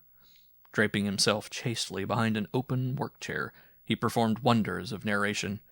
He painted with lurid language the nocturnal horrors he had experienced. He did himself and his own daredeviltry fairly proud. Constable Clem Withersby got to the store just in time to hear Bill's climax. "And there they was," the narrator almost hissed. 10 of 'em. Skipped and their throats cut and laying in the water and bleeding so the whole lake was getting red. My God, man, I tell you, it was certainly awful. "Who done told you a dead body could bleed?" interrupted Constable Clem harshly. "You'd better get home and put on some pants before the women see you. Them bushes is sort of low cut in the back to be exactly decorous. Like a wild fowl brought down from full flight, Bill subsided flutteringly and began to take a read and rueful inventory of his damaged finery. He was indeed a sight such as no modest girl should behold. With chagrin and sorrow, he surveyed the wreck of the outfit for which he had paid $12.98. I want the last living one of you here as soon as you all can get here with double-barreled shotguns, ordered the constable. And one of you better go after a doctor. Get Doc Sattersley, the hoss leech. We gotta have a medical person of some sort, and we don't want that young smart aleck of a Haywood. Now get a-going, all of you, in case we leave here for that massacre place in just 5 minutes. At the tone of command, the group of men showed some signs of life. They had been lulled almost to sleep by Bill's weird tale, and the constable's voice aroused them. Some started for their homes to procure weapons, others held back with timorous and patently specious pleas of business. I don't calculate to listen to no excuses. You all can come and take the consequences, shouted Constable Clem, and objections ceased. The posse formed in the street in a very short space of time. 12 doughty heroes, armed with everything from a sawed-off double-barreled shotgun to a pitchfork, the constable, and Old Joy at their head. While the ranks were forming, a somewhat peculiar incident occurred. Old Man Joy bethought him of the necessity of taking Bill along for a guide. He looked around for his son, but failed to see him among the crowd. Then he glanced up the street just in time to see the intrepid teller of tales scuttling around a corner toward home. "You, Bill," the old man shouted. "Come back here and show this near posse where you seen them army of massacred folks." Bill, trembling in every fiber, came back perforce. "I ain't fitting to be seen nohow," he quavered. "I figured I'd just go home and let you all—" Constable Clem snorted. "You air uncommon modest all of a sudden, ain't you? Seems to me you wasn't particular how you showed yourself when you was describing that there Holocaust. Get you at the front." With pitiful reluctance, Bill obeyed, and began a slow and painful retracing of the journey he had done at such breakneck speed only a few hours before. The posse found marks of Bill's flight everywhere along the trail. In one place the ground had been clawed up as if by some death struggle. In another spot a broken fence proclaimed that Bill had been in too much of a hurry to stop at ordinary obstacles. His missing shoe was discovered sticking in a particularly gummy mud puddle. A fragment of his plaid trousers clung to a sharp splinter on a broken stump. Near the cemetery was found the source of the maniacal laugh that had sent the hero flying from the Democrat wagon. Jackson's old mule, his tether wound tight around a tree, stood braying plaintively for release. By the time they had reached the lake, most of the crowd were inclined to doubt the entire story of the murder. Nevertheless, the constable urged them on. "We may find something yet," he said, "and we'll look for it. There's an ox or mule in the water, maybe. I can't believe any ordinary thing can move Bill Joy as fast as he must have went last night." After a good deal of beating about in the underbrush near the lake, they stumbled onto the scene of Bill's first terror, the place where old Doc had balked. His teeth chattering, the luckless youth pointed toward the high bank. "It's a-layin' in the water just below the pint there," he stuttered. "Right there's where old Doc done stopped to rest." Constable Clem climbed to the top of the bank and peered over its edge. At first he saw nothing unusual. Then suddenly he started back with an inarticulate exclamation. He turned and fairly jumped toward the others. "My God!" he cried. "It's true. There's a murdered man a-layin' on them rocks down there in the edge of the water. I seed him plain." The men cast furtive glances in the direction of the lake. Nobody seemed eager to verify the officer's statement. "Let's all get down to the shore by the path yonder," Old Man Joy finally suggested. None too promptly they formed in line and began the descent of the cliff. They scrambled down the path to the rugged beach, and after some difficult going among the rocks, made their way slowly around to the point where the high bank overhung the breakers. There, sure enough, they came upon the half-submerged body of an old man. The corpse lay just as Bill had seen it the night before, the grim plaything of the waves. A reddish smear lay across the white shirt bosom. In the eddying swirls of the lake, the white hair rippled snakily. The horrid gash across the throat gaped weirdly like an accusing mouth. In all the posse, not a man looked upon that gruesome find without a shudder. Constable Clem alone had sufficient courage to approach the cadaver. He stooped and touched the awful thing gingerly. "It's a job for the coroner," he said. "I reckon there wa'n't no use of getting Dr. Sattersley. We'll have to let the body alone till the coroner gets here." He looked over the posse. "Couple of you stay here to watch, and the rest of us will look around to see if we can find a clue," he decided. None of the gang seemed anxious to be the watchers, so the constable appointed two, Jeffer Turlingham and Postmaster Blaine Murchison. The others had led back up the cliff. Here the party divided into two groups and made a thorough search of the neighborhood. Finding nothing suspicious, they were about to give up the quest and return to Crawford when Old Man Joy, who had wandered beyond his companions, hallooed from a clump of alder bushes about 100 yards from Lamont House. "Come over here," the old fellow shouted. "I've done found the tracks of an automobile." The posse hurried to the scene. Sure enough, there was the unmistakable marks of rubber tires. Better still, there were well-defined tracks leading away from the clump of bushes. "The only thing to do," said the constable, "is to follow up this kyar. It may lead to something. So far as I know, there's only one gas wagon in our town. You all know as well as I do who owns that." The men nodded in tacit acceptance of the officer's suspicions. They gripped their weapons firmly and followed their leader along the clean-cut trail left by the wheels. It was Bill who had recovered his aplomb at the proof of his veracity and was now stepping out as boldly as any other of the party, who first noticed a peculiar crossmark appearing at regular intervals in one of the wheel tracks. He directed the constable's attention to his discovery. "Ain't that kyar we all know a tape place and one hind tire that would make a mark like that?" he asked. Constable Clem thought a moment. "Now that you mention it, Bill, I believe it has," he agreed. "I shot a hole in that tire the last time I arrested the driver for breaking the new 5-mile speed law. You certainly have a powerful memory, youngster." Bill, delighted at this praise, almost purred his content. The party moved steadily along the road. When they reached Pine Tree Inn, they found Tab Shepard at the gate waiting for them. "How are you?" called the innkeeper. "Reckon something considerable queer must have happened, eh? Might as well come in and sit and tell us all about it." Constable Clem stepped close to Tab, lowered his voice to a stage whisper, and answered, "Keep it quiet, Tab. But there's been another murder out to Lamont House, most like the one 20 years ago. We is a-tracking the no-count rascal what done it. We cal'late he got away in the car and made them thar tracks." Tab looked at the wheel ruts indicated. "Dr. Haywood," he drawled significantly, "was in here last night. He come in just after it started storming and stood a-weaving back and forth in front of the grate.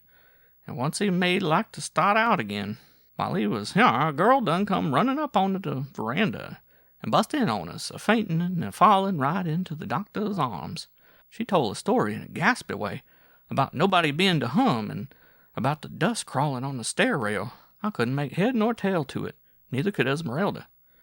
But Haywood, he just give us orders to put the gal to bed, and he flung out of the house and into his automobile and drove off up the road as fast as he could. That was the last I seed of him, but I heard a car going by toward about 1 o'clock. Constable Clem turned triumphantly to his followers. "Hear that, men?" he exclaimed.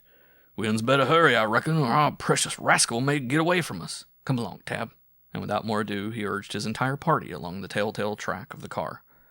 As they had expected, the trail led them directly to Dr. Hayward's new garage, and the car was inside the building. Without hesitancy, they went to the doctor's house and began beating on the door. In a moment, the doctor's servant opened the door. The posse pushed him aside and went in. End of Section 8. Section 9. Gerald's Story. The sound of voices beyond the chintz-curtained windows aroused Elise Lamont about 9 o'clock the morning after her adventures in the deserted house, and she crept from the netting screen of her bed to peer out at the speakers whose excited tones had broken in upon her slumber. A score of ill-kempt men crowded the little yard before the inn, rough men armed with every imaginable variety of weapon. Every hue of complexion was there, and the expressions upon the mottled faces were laughable at first glance, until she realized that they mirrored every emotion from unreasoning terror to unrelenting hatred and lust for blood. In the group near the gate, she recognized the ungainly figure of the host of the inn, and she caught his query as to the purport of the expedition. Before Constable Clem could frame a reply, there flashed upon the girl's intuitive mind the only possible explanation. From out of the chaos of that night of horror, scene upon scene came tumbling. She saw the blackness through which she climbed inky stairs and made her way along the chasm of a black hall toward a beam of greenish light. She felt again the gripping terror she had known when she peered through the broken door into that dread room where Kirk Hayward stood over the body of the murdered man. Phantasmagoric it seemed, yet she knew too well how actual it was. She heard the words nothing could have dragged from her uttered by the garrulous Tab a moment later, and she knew that the inevitable was about to follow, that Hayward would be arrested. She was powerless to help the young doctor. To attempt a denial of the facts would be foolhardy and could end only in involving her. If she was to do anything for the man who she was convinced had done murder for her sake, she must keep herself free from taint of suspicion. Perhaps the villagers might not be able to prove anything against Hayward, she thought, and she clutched at the idea with the eagerness of a drowning man toward a spar. Such things happened often, she knew. Or perhaps Hayward might admit the crime and escape the penalty by a plea of self-defense. She discarded this hope a moment later, however, when she realized that a man does not cut another's throat in self-defense. The crowd moved on, noisily discussing the importance of Tab's contribution to the evidence against the upstart of a young doctor. Elise saw Tab start for the house, and a moment later heard his excited voice breaking the news to Esmeralda. Esmeralda brought Elise's breakfast to her room and for 30 minutes regaled her with details concerning a grand lady from N'Orleans who had stayed at the inn a few weeks before. But Elise heeded little of what was said, suspiciously fearful that her excursion of the night before had been discovered, and dreading the questions which might be asked. She watched covertly for some gleam of the woman's eye, which would tell that this garrulousness was merely assumed to mask a cunning, which would uncover her secret. But there was nothing. The breakfast finished, the tray was removed, and Esmeralda hastened toward the chair upon which the girl's clothing had been hung to dry after Tab had cleaned it the night before. As Elise noticed her hostess's intention, she froze with apprehension, but she gasped with relief a moment later. Esmeralda halted, arms akimbo, at sight of the heap of mud-stained and bedraggled garments. Gingerly she touched them, examining in some detail the streaks of mud and clay. "So that's it, eh? I'll have a word or two with that husband of mine later in the morning. It's a pretty bit of cleaning he done on these clothes of yours, the lazy hound. I gotta apologize for him, I reckon. Still," examining the skirt closely, "I reckon he got the worst of it off at that. This'll brush off." Lest Esmeralda suspect the truth, Elise hastened to assure her that she wouldn't think of troubling Mr. Shepherd further. "Trouble?" Esmeralda snorted. "That Tab will have plenty of trouble afore I get through with him, don't you worry. Now, honey, hop on out of bed and into these your clothes." 10 minutes later, Elise was dressed and out in the main living room of the hostelry. Esmeralda, treating her more as a personal guest than as a patron, led her out into the little yard before the inn. "These fall flowers ain't doing like I allowed they ought to," she explained, indicating some sickly plants beneath the windows. "I was wondering if you'd be willing to tell me what's the matter on 'em." Followed an hour of horticulture interspersed with local gossip, but there was no word of that which was most on the girl's mind, the newly discovered murder. To Elise, the omission seemed ominous. She arose at length from kneeling beside the scraggly flower beds and walked out to the gate. The morning was beautiful, for October was in the air, and the spicy odor of pines. Across the road and 50 feet beyond, the lake stretched sparkling under the shimmering sky. She marveled that the storm had left so little trace of its violence. Suddenly, from down the road toward Crawford came the purr of a heavy motor. Elise was interested at once. She had gathered from the conversation of the Doughty posse that Kirk Hayward possessed the only motor car in the village. Could it be possible that... The car rounded a bend in the muddy road and came into full view. She would have known the big green machine anywhere, even without the tall, well-built figure behind the wheel. She dashed out into the middle of the road and flung up a hand in command to halt. Brakes squeaked, and the car slowed to a stop. The man behind the wheel got out with a joyful exclamation and clasped Elise in his arms, to the very evident dismay of a young woman seated in the automobile. "Why, sis! Oh, Gerald, I thought you never would come." The severe expression left the face of the girl in the car. Elise buried her nose in her brother's coat and proceeded to weep for joy. Tears could not prevail for long, however, for Gerald dragged his sister to the step of the machine and introduced to her the new Mrs. Lamont. He acted like a child with a new toy, for Caroline Lamont was good to look upon, even in the eyes of her husband's sister. She presented a striking contrast to the fay-like Elise, for she was tall and lithe with a graceful sweep of long muscles. Her features were regular, and hazel eyes smiled with a hint of mischief from under a mass of smoothly coiled hair that glinted like spun gold in the sunshine. Elise liked her instantly. For a few moments the three chatted gaily. Then Gerald drove the car to the inn entrance, and they entered the domain of Tab and Esmeralda. Tab came out and writhed his hands and stroked his walrus mustaches. Esmeralda came from the flower beds, wiping her hands on her apron. Elise explained the invasion. Could the travelers get something to eat? They sartin could. And Tab was forthwith dragged off to the kitchen that the meal might be hastened.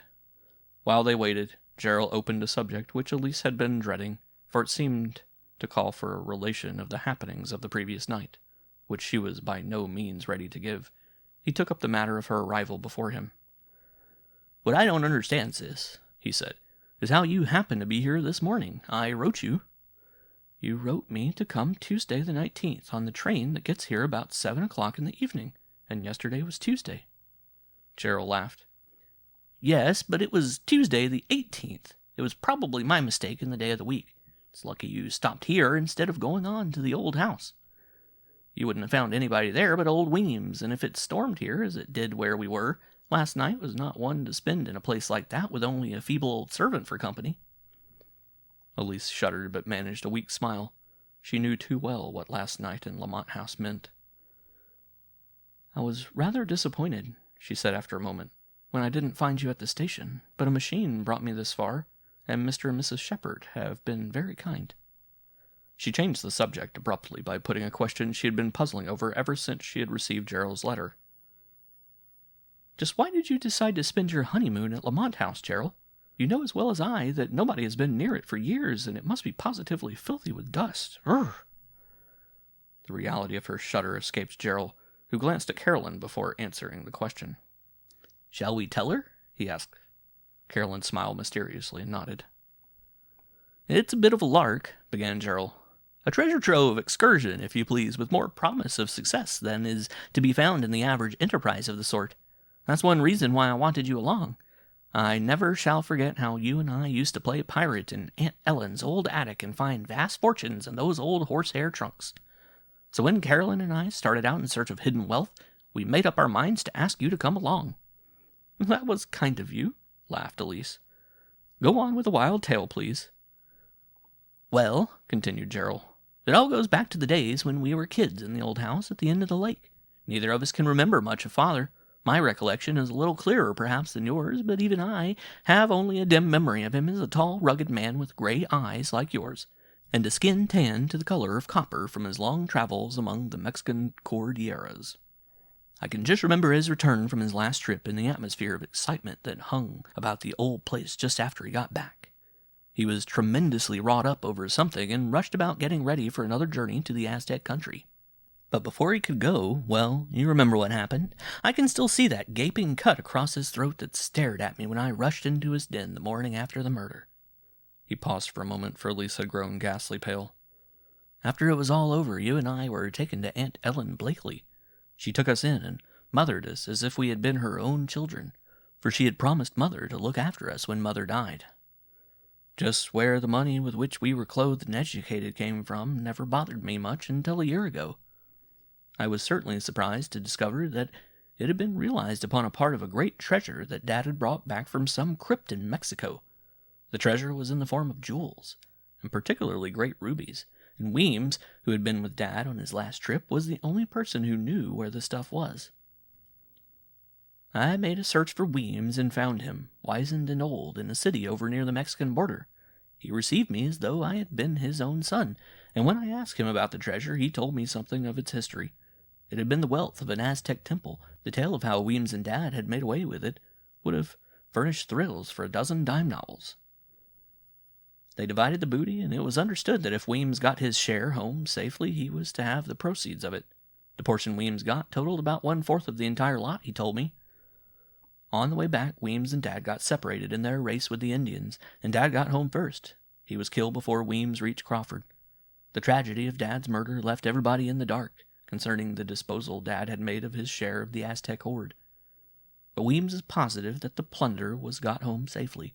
The fact that Dad's share of the jewels was never found made us virtually paupers, or it would have if it hadn't been for Weems. During all the years we were at Aunt Ellen's home, Weems sent funds for our support from his share of the treasure, and when each of us became of age, the old fellow deposited $20,000 in a New Orleans bank to the credit of what we have thought of as the Lamont fortune. When I learned how the old man had treated us, I felt like falling down and kissing his feet.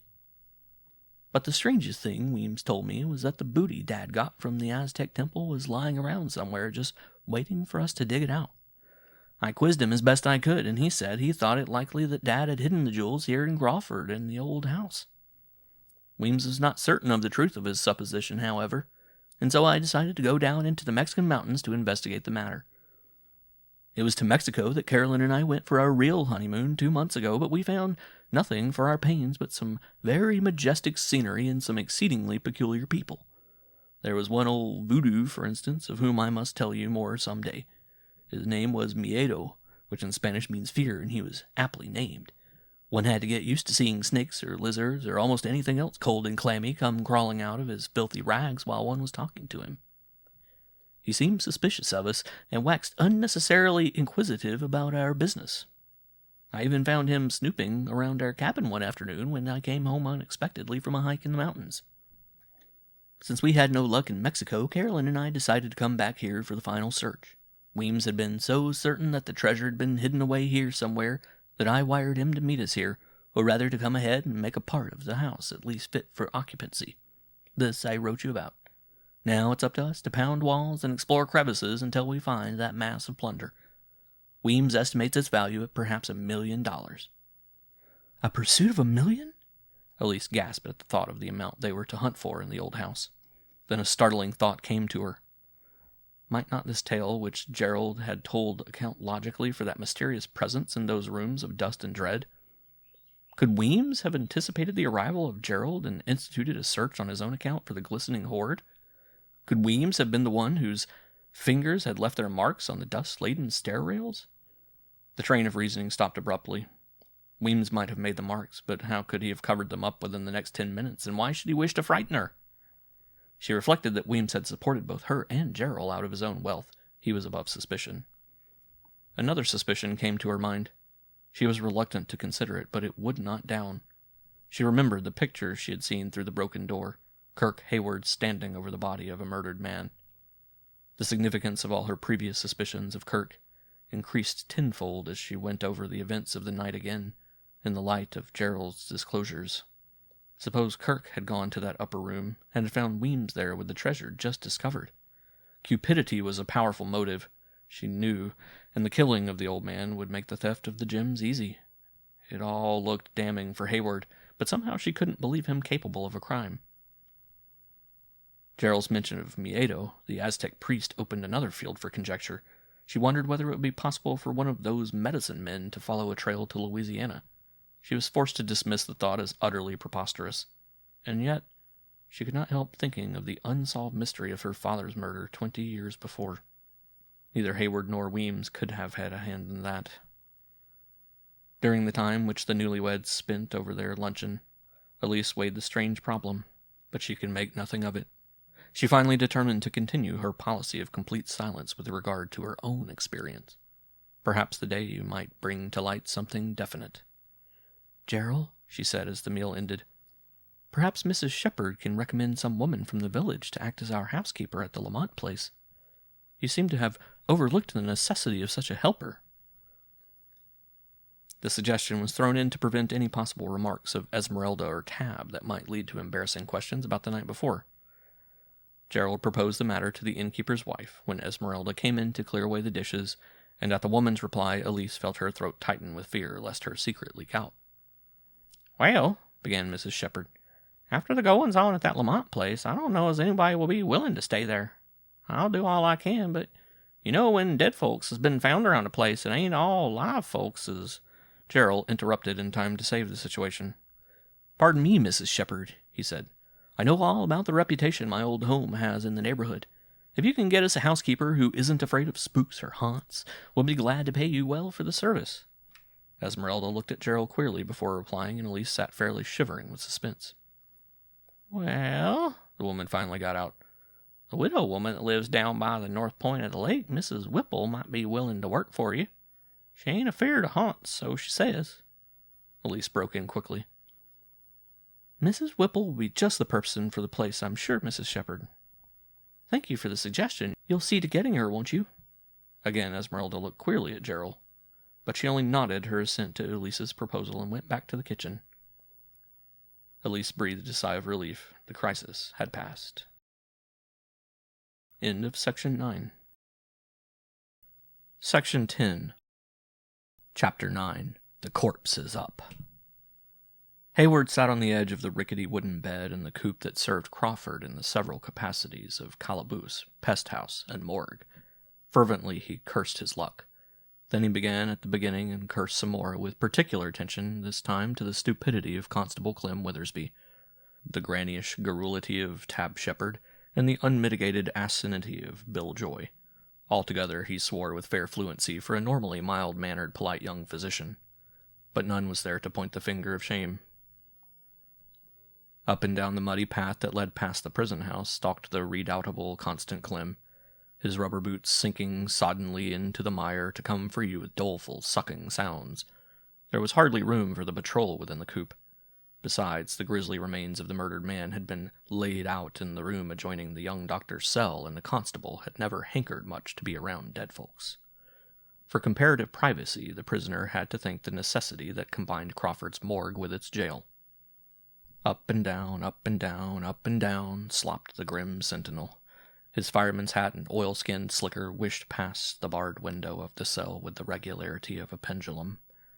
At first Hayward had tried to engage him in conversation to inquire the cause of his arrest, but the jailer's only reply had been, "Careful what you all say. I'll use it agin you." Finally Hayward had given up seeking information. Several hours had passed since the incarceration. During that time nothing very startling had taken place. At noon, several quaking villagers had carried in the corpse of the murdered man and, directed by Sattersley, the veterinarian, had placed it conspicuously on a table near the cell door. One or two of the delegation had indulged the small-town tendency to taunt the suspect, but his contemptuous silence had soon proved too much for them, and they had left disgruntled. He had been obliged to argue with his keeper for 20 minutes before he could gain permission to eat the dinner brought to him by his Negro body servant. Crawford's police force was highly technical in its methods of procedure. As the afternoon wore on, a riot of confusing thoughts whirled through Hayward's mind. What had been in the old house? What agency had been behind the horrible crime? What means had been used to remove from the den not only the corpse, but every trace of the killing? What could have brought Elise Lamont back to the place from which she had fled in unreasoning terror only a few hours before? Above all else, what had been the girl's connection with the crime? Had she been cornered and forced to commit this murder to save her life, or had she done the dreadful deed with deliberate intent?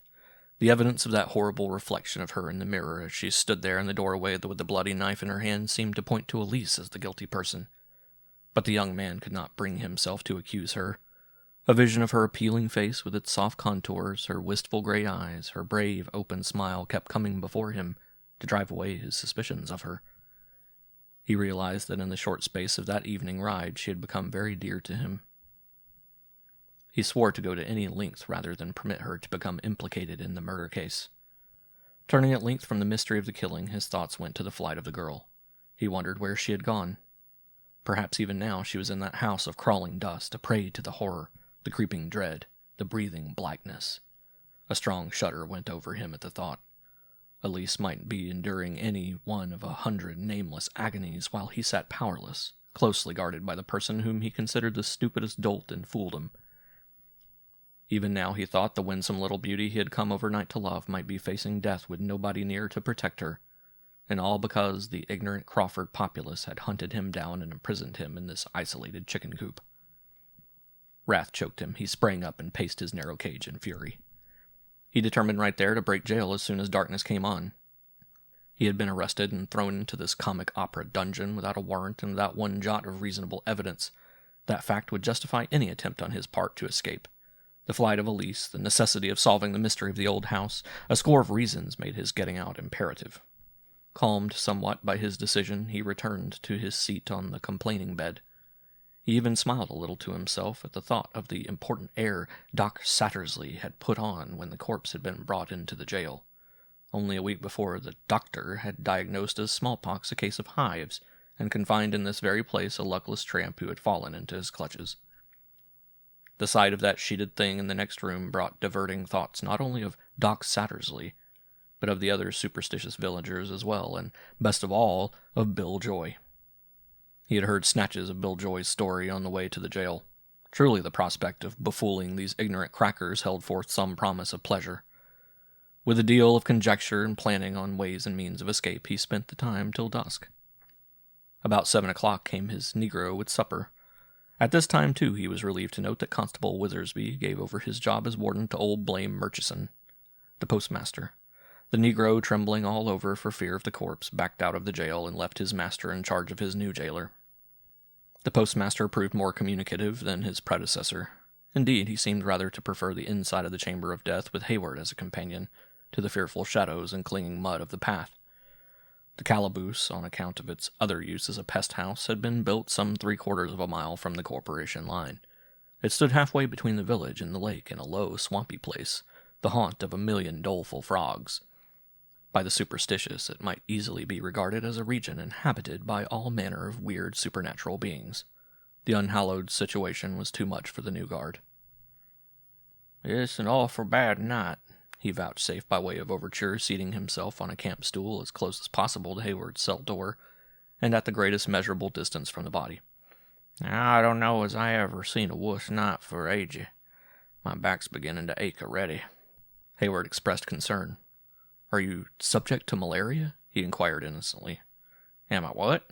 I reckon there hain't no man in Louisiany has had suffered more'n what I've done.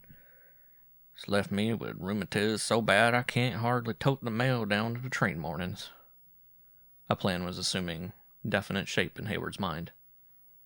"Let me see your back," he suggested. "I know considerable about ague and rheumatism. Perhaps I can help you." The guard was plainly tempted.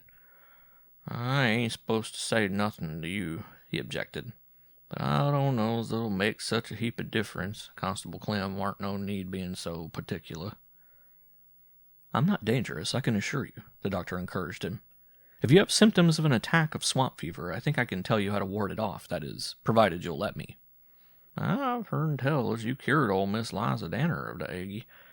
Course I never took so much stock in it, but yet—" "What are your symptoms?" "Eh? How do you feel?" "Wow," scratching his head. "When I come up here tonight, I felt so sort of shaky all over, especially up and down the back." Hayward laughed. "Just what I suspected. You had the symptom known as pedis frigidi. If you'll come in here, I can fix you up in a minute." He pretended to start. "By Jove, that thing gave me a turn. I imagined the sheet over the corpse moved." That was enough. Postmaster Murchison could not get the door to the cell open quickly enough to satisfy his eagerness for haste. He hurried over to Hayward's side like a frightened child to its mother's skirts. Hayward pretended great interest in the case of ague. "Now, just where do you feel the pain?" he asked, turning the old man around so that his back was toward the cell door. "Right down thar," came the ready reply as a shaking hand indicated the vicinity of the spine just above the waistline. "We'll have it all right in a minute, Mr. Murchison. Just let me get this shirt up a bit." Then began a laughable performance. Hayward started to work the red flannel ague-proof shirt up over the old man's skinny back. He pushed it all the way up to the shoulder blades, then he let it slip back. "It won't stay up," he said. "Guess we'd better take it off." And before his guard could object, he jerked the tough cloth up over the shoulders so that it pinioned the arms tightly. "Yar, what the—" But the old postmaster's complaint was uttered uselessly. Hayward had the keys from the warden's belt, was out of the cell, and was unbolting the outside door. "Run for your life!" he fairly screamed. "The corpse is up!" But poor old Murchison could not run. He was too busy trying to extricate his head and arms from the thick folds of the red flannel shirt. In his frantic struggles, he stumbled all over the cell. He knocked over and extinguished the kerosene lamp, slipped on the oily floor, and fell against the cell door, the clammy bars of which struck a horrid chill to his bare back. With a wild lurch, he plunged out into the room of dread. A squawk of pure terror strained his throat, and he thrashed about on the floor in a clawing scramble. The shirt, buttoned tightly around his throat, was choking him. His breath came in stertorous gasps. To make matters worse, there came from the night outside such groans and wails and blood-curdling howls as only a warlock or a banshee or a haunt or a mischievous young man could make. With a superhuman effort, the old man finally freed his head from its shameful bonds. But horrors! In his last jerk, he struck the trestle which supported the table and brought the corpse down across his bare body. Hayward, by this time, was 100 yards from the calaboose, securely hidden in a clump of bushes. It would have been difficult to find him, but the deputy jailer was not concerned with the whereabouts of his prisoner that had been. His one thought was to get away from the grisly specter that was wrestling with him. He broke from the jail and fled for the village, the red badge of his undoing fluttering in the breeze of his going. The escaped prisoner watched the departure of his guard from a point of vantage, and he roared with laughter at the old fellow's antics. As soon as Murchison was out of sight, the jailbreakers started along the Pine Lake Road for Lamont House. Only one other person other than Hayward and Murchison was a witness to the escape. Bill Joy, who was just driving his mule team home from his father's field where he had been picking corn, caught a good view of the supposed murderer as he left the calaboose. With a shriek, Bill left the wagon and made across lots for his own back door. Long before Postmaster Blaine Murchison had dragged his weary feet back to the constable's house, the entire village of Crawford knew that murdering young upstart of a doctor had broke loose from jail. End of Section 10. Section 11. Chapter 10, The Breathing Black. The matter of employing a housekeeper settled, Gerald announced his intention of going over to Lamont House alone. "I want to find whether Weems has had the rooms put in order," he said. "While I'm gone, you girls can get acquainted. I'll not be long. I'll just look the place over, and if everything is all right, I'll come back for you right away." "Just like a man," Carolyn laughed. "You have to take first chance to look for the treasure. I think you're mean. You'll go poking around all those mysterious, dusty old rooms and have all the fun of the first search to yourself." Gerald climbed into the car. "I'll promise you not to spend any time this afternoon looking for the hidden wealth," he assured her. "We'll get settled in the old place before we start our investigations, then we'll do our treasure hunting together." Waving goodbye, he drove away. Left alone, the two girls had a long talk. They discovered that they had many acquaintances and many interests in common, and in a short time they became the best of friends. Indeed, so interesting was the conversation and so delightful the companionship that for a time Elise almost forgot the suspicious dread that had oppressed her. But as the afternoon wore on and Gerald did not return, she grew nervous again, and began to wonder whether anything could have happened to him in the old house in broad daylight. 3 times she went to the gate to look for signs of his approach, and her relief was unspeakable when the big green car came in sight. "Elise has been much more eager for your return than I," Carolyn called out to her husband as he drove into the inn yard. "She has been out in the road looking for you until my nerves are in a perfect flutter. I hope you didn't meet with disappointment at the house." "No, everything was all right," was the reply. "Weems had fixed up the servants' quarters according to my suggestion, and the rooms looked trim and cozy. We can go right out and take possession." Elise felt strangely glad to learn that Gerald had found nothing out of the ordinary. Yet she was puzzled to explain the fact. She began to wonder again whether her experiences of the night before had not been dream figments. "Was Weems glad to see you?" she asked Gerald. Gerald looked up quickly. "Why, no," he hesitated. "The fact of it is, I couldn't find Weems. He had the rooms in perfect order. There was even firewood on the hearth in the living room. But the old chap wasn't about. I was a bit puzzled at first, for I had written to him to meet me at the train this afternoon. Then I remembered the mistake I made when I wrote to Elise. Weems had probably got the dates mixed up just as Sis did. I hadn't a doubt he'll be on the job by nightfall." At this mention of Weems' absence, a suspicion that amounted to conviction came to Elise. She remembered with a sick feeling of horror that scene in the dust-laden den. She had caught only a glimpse of the corpse, but that glimpse had somehow impressed her that the dead man was old. The conclusion that the murdered man was Weems was most unwelcome, but it was almost impossible to avoid. "Yes," she forced herself to say lightly. "You likely got Weems confused, too. I'm afraid your prospective treasure hunt made you altogether careless of details." Gerald laughed. "Oh, come on, Sis," he objected. "Don't be too hard on a fellow. You and Carolyn jump into the car with me, and I'll soon have you snug in the old house." The girls called Esmeralda, who brought their bags, and they were soon on their way to Lamont House. Carolyn and Gerald talked delightedly of the expected treasure hunt, and Elise put in a few words now and then to conceal her real feelings.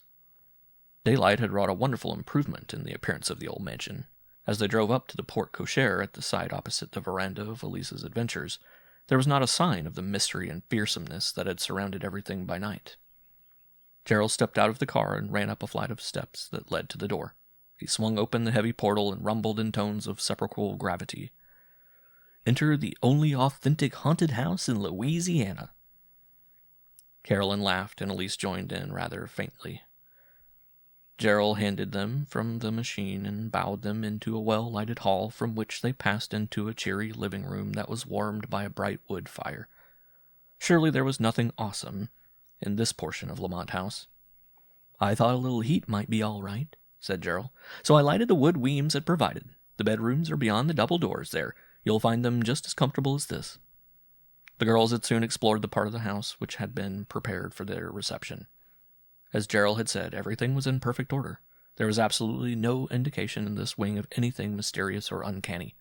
Only the dark, heavy doors that barred the way to the unused rooms of the main building looked grimly forbidding and set Elise's nerves a-tingle.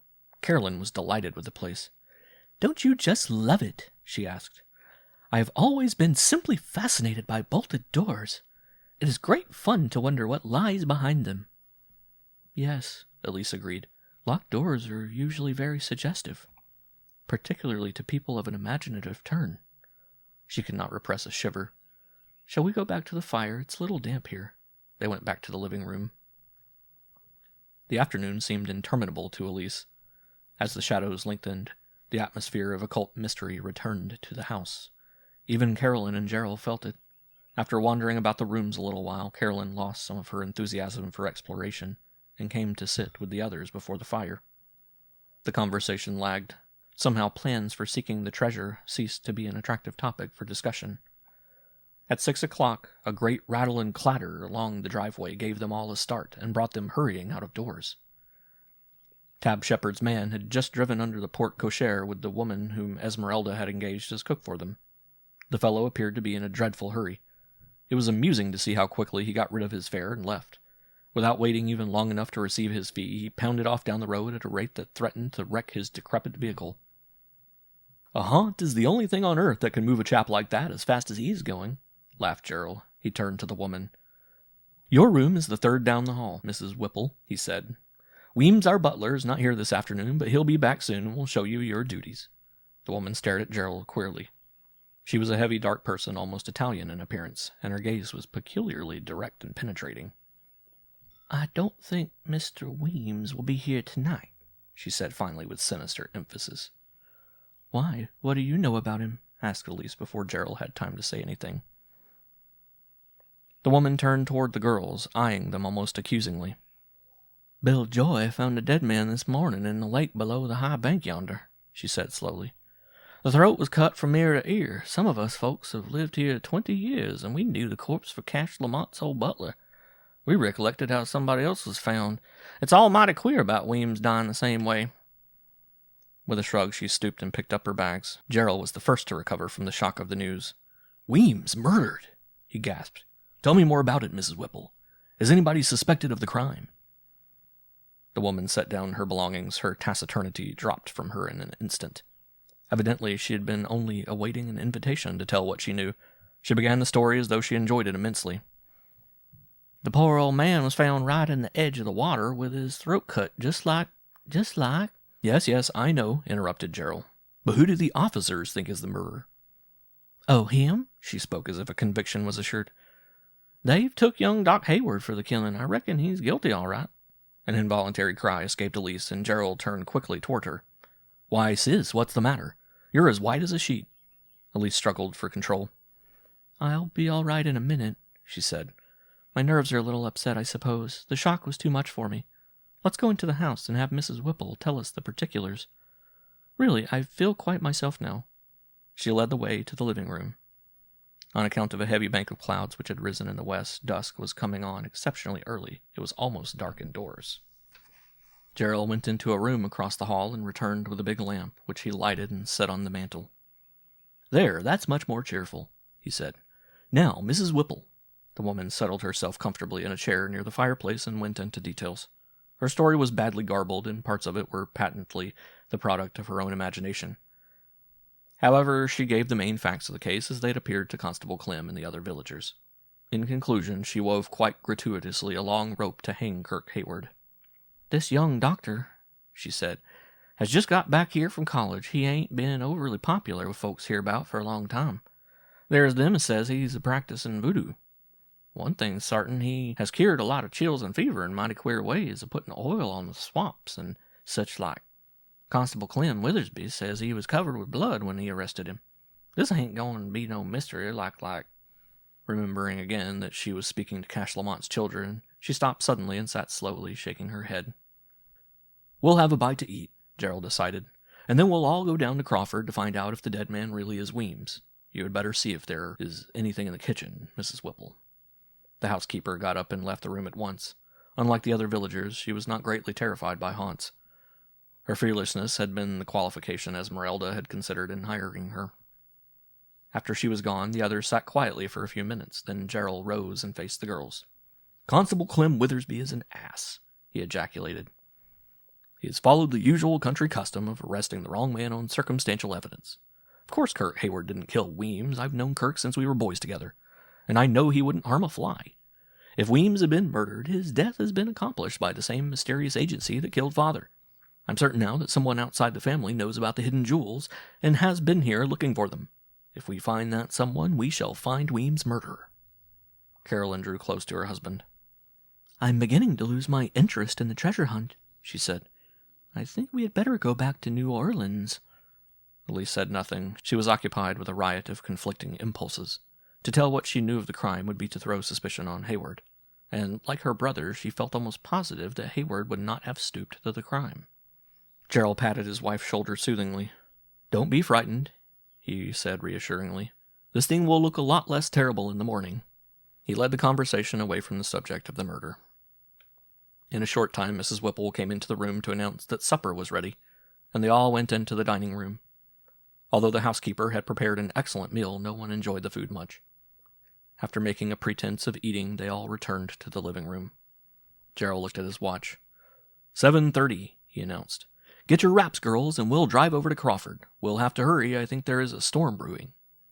They were soon ready, and Gerald helped them into the car. Mrs. Whipple sat in the back seat with Elise, and Carolyn snuggled into the driver's seat with her husband. Gerald drove fast. The startling news had upset him more than he cared to admit, and he found some relief for his feelings in speeding. At Pine Tree Inn, he stopped for a few minutes to interview Tab Shepard. The innkeeper corroborated Miss Whipple's story and added a few details of his own invention. To Elisa's relief, he said nothing concerning her part in the happenings of the preceding night. Gerald thanked Tab for the information and drove on to Crawford. He stopped the car before the post office at 8 o'clock. There seemed to be some excitement in the village. A crowd was gathered in the street. Of an old man, Gerald inquired the cause of the commotion. The old fellow answered in a shaking voice. "Young Hayward's broke jail. He knocked Blowing Murchison senseless and got away about an hour ago. They're forming a posse to hunt him. Going to send to the city for bloodhounds, maybe." Gerald left the girls in the machine and went over to the constable's office. There he listened to the long-winded stories of the doctor's escape, of the arrest, of the discovery of the body, of Bill Joy's wild run. Out of the whole mass of tales he got nothing of real value concerning the mystery. He became certain, however, of one thing. Hayward was innocent. He had been illegally arrested, and his breaking jail had been justified. On his return to the car, Gerald gave the girls the less lurid details of the situation. "I think we may as well go back to the house," he concluded, "unless you girls are afraid to stay there tonight. It's starting to rain, and I don't care to be caught out in a storm." Both Elise and Carolyn declared their willingness to return to the old place, and Gerald drove back. At 9 o'clock they were sitting again before the living room fire in Lamont House. The storm which had threatened had broke out in full fury, and the wind howled about the eaves and dashed the rain against the windows. The girls chatted nervously of many things, while Gerald sat silently thinking over the muddle of circumstances. Mrs. Whipple had gone to her room immediately after their return to the house. The living room looked just as cheery and commonplace as it had in the afternoon, but now the very atmosphere seemed charged with a nervous tension. All felt this, yet no one ventured to say anything about it. To Elise particularly, the evening was one of unrelieved horror. They sat there by the fire for more than an hour. Although all were tired, each hesitated to be the first to go to bed. Finally, Gerald got up and took the large lamp from the mantel. "We can't drive away the haunt by sitting up waiting for it," he said lightly, and guided the girls back along the hall toward the bedrooms. "You can have the room adjoining ours, sis," he said. "There's the door between that, and we'll leave unlocked. I'll light the lamp for you." They went into the chamber, and he found and lighted a lamp on the dresser and carefully locked the door leading into the hall. Then he and Carolyn said good night and went into their own room through the inner door. Her nerves steadied a little by the knowledge that the hall door was locked and that Gerald was within easy reach. Elise undressed quickly, put out the light, and got into the great canopied bed. She lay for a while thinking of the various phases of the mystery, but her thoughts became confused. At last, lulled by an overpowering weariness, she fell asleep. From this first deep slumber of nervous exhaustion, she came gradually to consciousness, perhaps a half-hour later. She lay dreaming awake for a time, striving to penetrate the velvet darkness. Something strange, she felt, had aroused her. She listened breathlessly for several seconds, but there was no sound save the moaning of the storm, and she came to the conclusion that nothing was wrong. Then, as she was composing herself to sleep again, she became aware suddenly of the cause of her awakening. A peculiar, oppressive odor pervaded the atmosphere. An odor somehow vaguely familiar, yet one which she failed to recognize fully. Frightened, she sat up in bed and stared into the blackness. Was it her imagination? She seemed to feel rather than see a darker shape moving against the dark opening between her bed curtains. From somewhere above her came a stealthy, sibilant sound, as of measured breathing. She fell back among the pillows, spellbound with horror. Breath by breath, that fearful hissing sound continued.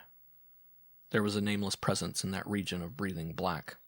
She struggled to speak, to cry out for Gerald, but not a sound would come from her parched throat. Like the power of a nightmare, her terror clutched her and held her motionless. After what seemed an age, the whispering noise died away to silence, and she regained a remnant of her courage. Cautiously, lest she attract the attention of the intruder, she rose again to a sitting posture and began to grope for the opening in the curtains. If she could only get out of that room safely, she knew that Gerald would protect her. Still, she fairly sickened at the thought of what might lurk in those velvet shadows. Her hand touched the hangings and caused them to sway slightly. At that instant, something horrible beyond words writhed down from the top of the canopy, slid slimily over her bare arm, and thudded to the floor. There was a rustle as of a heavy body being dragged across the high-piled carpet. Elise was momentarily numb with terror. Then, screaming again and again, she sprang from the bed and fled blindly for her brother's room. As she reached the door, a flash of lightning struck a bright flare through the window, and revealed to her a fleeting glimpse of what had awakened her. Stooping near the bed to pick up a huge, twisting snake was the figure of a man. She flung herself into Gerald's room in a frenzy of fear. Gerald sprang to her and caught her in his arms. "Elise, Elise!" he cried. "What is the matter?" "In there," she gasped. "Something." The crash of a door in the next room caused her to scream again. "Stay here! Lock the door!" Gerald shouted, and plunged in pursuit of the intruder. Carolyn was a girl of unusual courage, but Elise's terror communicated itself to her. With shaking hands, she found a match and lighted the lamp. As the flame dispelled the awful darkness, Elise began to recover her self-control. Soon she was able to speak coherently enough to tell Carolyn what had happened. "There was a horrible creature in there," she half sobbed. "He had a snake in his hands, and it fell on me." A sudden clatter from the hall interrupted her. It was unmistakably the noise of a struggle. "Gerald!" Carolyn cried out. "He may be in danger of his life. Come!" She snatched up the lamp and ran to the door. Elise clung to her. As they came out of the bedroom, a gust of cold, dank air almost put out the light.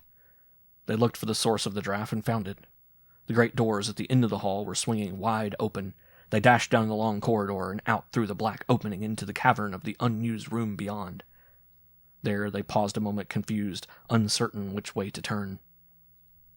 While they stood looking about the strange chamber, someone came dashing up from the darkness and almost ran against them. The light flared up just long enough to disclose the features of the man. Then a gust of air plunged them into darkness. Elise cried out and shrank back against Carolyn. In that instant before the light went out, she had recognized Kirk Hayward. End of section. Section 12. Chapter 11. The Source of the Dust. Hayward waited until Postmaster Murchison was out of sight in the gathering darkness, and then he started across the fields for Lamont House. He kept well hidden from the sight of anyone who might be going along the road, making a wide detour to avoid the vicinity of Pine Tree Inn, for he did not dare risk a chance meeting with one of the villagers. Lamont House flashed upon him, glowing from a half-dozen windows in the eastern wing, that part of the old mansion which he had found it impossible to enter on the previous evening. He could scarcely give credence to the evidence of his own eyes that Gerald Lamont had taken his bride and his sister into that habitation of ghosts, yet there was no other plausible explanation of the lights he saw. With the extreme caution, he crept along the edge of the wood which bordered the Lamont grounds until he reached a point opposite the cellar window, which he had marked as a possible means of ingress to the building the night before. He was shielded here from the rays from the east wing windows, and he had no difficulty in reaching the window undiscovered. Silently, he slipped through the opening into one of the storerooms of the dank cellar. He stopped long enough to fasten back the cover of the scuttle hole in such a way that it could not possibly swing shut and make him a prisoner. He would have no serious obstructions in case he should need to make a hasty exit from the basement. There was an atmosphere about the cellar that differed strikingly from the dusty dryness of the rooms above. The stone walls were damp and chill. There was a hint of the uncanny about these underground passages, a weird kinetic emanation which seemed to warn him that another presence was somewhere near, lurking, hostile, watching for a chance to reach out and seize him. For the first time he realized that he was without a weapon, and engaged in a search for a something that stopped at no crime to avenge or protect itself. He wished for the spanner from his car or even a stout wooden club. Groping along the floor in the hope of finding a stick, he touched a cold, knobby object which moved away from the contact of his hand. He shrank back in spite of himself, for the thing had felt like the back of a gnarled hand drawn back slowly under his fingers. Hastily he brought out a match from his pocket and struck it on his heel. The flame flared and disclosed the uncanny object which had startled him. It was an ordinary garden toad. Kirk laughed rather sheepishly as the match burned out. His imagination was playing him tricks. He struck another light and entered the next room. It was large and cluttered with rubbish of 100 different sorts. The only peculiarity he noticed was the prevalence of the same sickeningly sweet odor which he had smelt the night before, just before he fell asleep on the stairs. The scent was untraceable, but it was omnipresent. He continued his exploration, his nerves keyed to the point of highest tension. One find was valuable, the 5-inch butt of a guttered candle wedged in a crevice in the wall. He lighted the burnt wick and found its flickering flame much brighter than the feeble glow of the match had been. The candle glow was dimly reflected by the nitre upon the walls in such a way as to add to the weirdness of the place. For what seemed an hour, Kirk roamed about the cellar in search of a clue that might lead to some explanation of the mystery, but it was not until he had nearly completed his round of the chambers that he chanced upon anything out of the ordinary. As he rounded a corner of the huge chimney which connected the broad fireplaces upon the several floors above, he stumbled over a litter of bricks and mortar torn from the side of the sooty flue. There was a hole in the chimney large enough to admit the body of a man. The soot door of the flue had been taken out and the opening had been enlarged. Kirk thrust his head into the aperture and peered up the chimney. A rectangle of lightning-lit sky some vast distance above him flashed for an instant upon his vision. The flue was unobstructed. Kirk sought for some reason for the tearing away of the brickwork, but could find none. He did find another candle, however, and lighted it from the wavering flame of his earlier find. With the new light he explored the room in the vicinity of the chimney. Candle drippings proved that the place had been occupied quite recently. A heap of old rags on a torn mattress had evidently been used as a bed. In a corner beside the bed lay a peculiar-looking instrument consisting of a bellows-like pouch attached to a large hollow hood. Kirk picked up the strange object and examined it. He pressed the pouch, and a fume of dust poured out the open mouth of the hood. The dust, he noticed, was heavy and clinging so that it did not fly about in the air to any extent. Suddenly, an explanation of part of the mystery forced itself upon him. Here was the means by which the prowler in the old house had covered up the traces of his hands on the stair rail, the signs of the murder in the den. With this bellows bag of heavy dust, the creature had succeeded in mystifying and frightening Elise, and in driving her pell-mell out into the storm. The bellows was so cunningly fashioned, and the dust was so heavy, Kirk found, that a smooth covering of gray could be laid over a surface almost instantly without fogging the air in the vicinity. The solution of the mystery might be rather simple after all, Kirk thought. He would extinguish his candle and lie in wait for the prowler here in its secret lair. He looked about again for a weapon, and was overjoyed to find among the bricks on the floor the short iron crowbar that the intruder had used in tearing the hole in the chimney. The thing, whatever it was, Kirk reasoned, must be somewhere above stairs. Therefore he selected a hiding place in the angle between the chimney and the cellar wall and set himself to a siege of watching, his hand gripping the haft of his makeshift billy. He blew out the candle flame. He had only a little while to wait. Suddenly he became alert, his every muscle tense. From somewhere out of the rooms above him came the distant but unmistakable sound of a woman's scream. Faint as the cry came to him, it chilled him with horror, so keen was its tone of utter terror. An instant after the shrieking was heard, the thud of running feet sounded on the floor above. Shouting followed, and a confused muddle of noise. Kirk felt the hair on the back of his neck rise. He rose slowly to his feet and gripped the iron bar in his left hand. In his right hand he held ready a heavy piece of rock with which he hoped to be able to damage the prowler before the creature should come within striking distance of the billy. The tumult above stairs arose in volume. Kirk crept to the front of his hiding place and stood staring into the void of the large room of the cellar. He hoped to catch sight of the prowling thing before it espied him.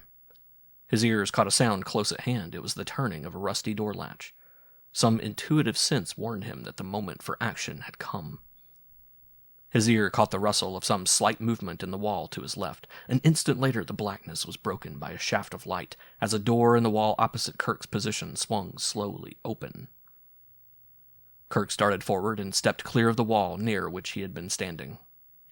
Silhouetted against that doorway was a weird figure, carrying just such a candle as Kirk had extinguished only a moment before. The creature was facing the room from which it had just emerged so that its back was toward Hayward. It was half-crouched, as if listening for sounds of pursuit from the rooms above, and was entirely oblivious of the young man's presence. Kirk drew back the hand in which he clutched the piece of stone and sent the missile crashing into the thickest part of the silhouetted figure. Even as the rock left his hand, he leaped forward to follow up his advantage. But the result of his coup was astounding. Came a crash of breaking glass, and the entire scene winked out as though someone instantly had dropped a curtain of black velvet across the doorway. There was no outcry, no thud of falling body, nothing but the crash of broken glass. A door slammed almost at Hayward's elbow, and running footsteps sounded behind the wall at his back. Even before he could strike a match and relight his extinguished candle, Kurt realized what had happened. He had hurled the piece of stone, not at the figure of the prowler, but at its reflection in a huge mirror which had stood before the wall facing the door through which the creature had sought to enter the cellar. He lighted the candle and proved the truth of his supposition. Fragments of the shattered glass littered the floor everywhere. He turned quickly to the door in the wall. One leap carried him to it, and he threw it wide and rushed up the flight of stairs which it masked. His candle was extinguished in his dash up the stairs, and when he reached the floor above the cellar, he found himself lost in utter darkness. Then he almost collided with Elise. End of Section 12.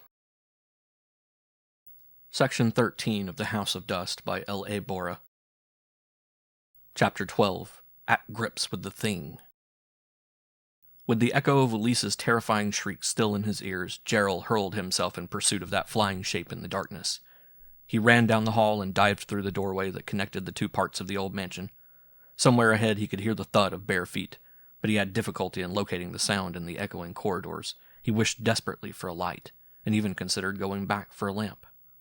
Apparently the door leading to the unused rooms had not been open long, for the atmosphere was musty and dust-fogged. The cloud of dust stung his eyes and nearly choked him. Assuredly the creature he was chasing had abandoned its stealth and was making a wild dash to escape. The darkness and his unfamiliarity with the rooms forced him to slacken his pace. As he slowed up and groped his way forward, the noise of the flying footsteps ahead became fainter, until it died out altogether. The thing he was following had a more thorough knowledge of the house than Gerald. He continued his advance along the seemingly interminable hall, going slowly and as silently as possible lest he come upon the prowler lying in wait around a corner, but he found nothing. He reached a turn in the corridor and a flare of lightning illuminating the place, he found that he was at the foot of a flight of steps which led to the floor above. He paused a few seconds, then determined to climb the stairs to investigate the room on the second floor. He crept up past the window and crouched at the head of the flight. The utter silence of the place was trying to his nerves, and an occasional flash of lightning through the window kept him starting at shadows. The silence endured for perhaps 2 minutes, which seemed 2 hours to Gerald. Then from somewhere below stairs came a crash, followed almost instantly by the slam of a door and the sound of running steps. This time the steps were approaching. Gerald crouched deeper in the angle of the wall and gathered himself for a spring when the creature should reach the top of the stairs. The prowler crashed into the corridor below and rushed up the steps with the panic haste of a trapped animal. Gerald could hear its gasping breath as it ran. A long, livid glare of lightning struck through the window and made the stairway light as day as the creature sprang to the top step.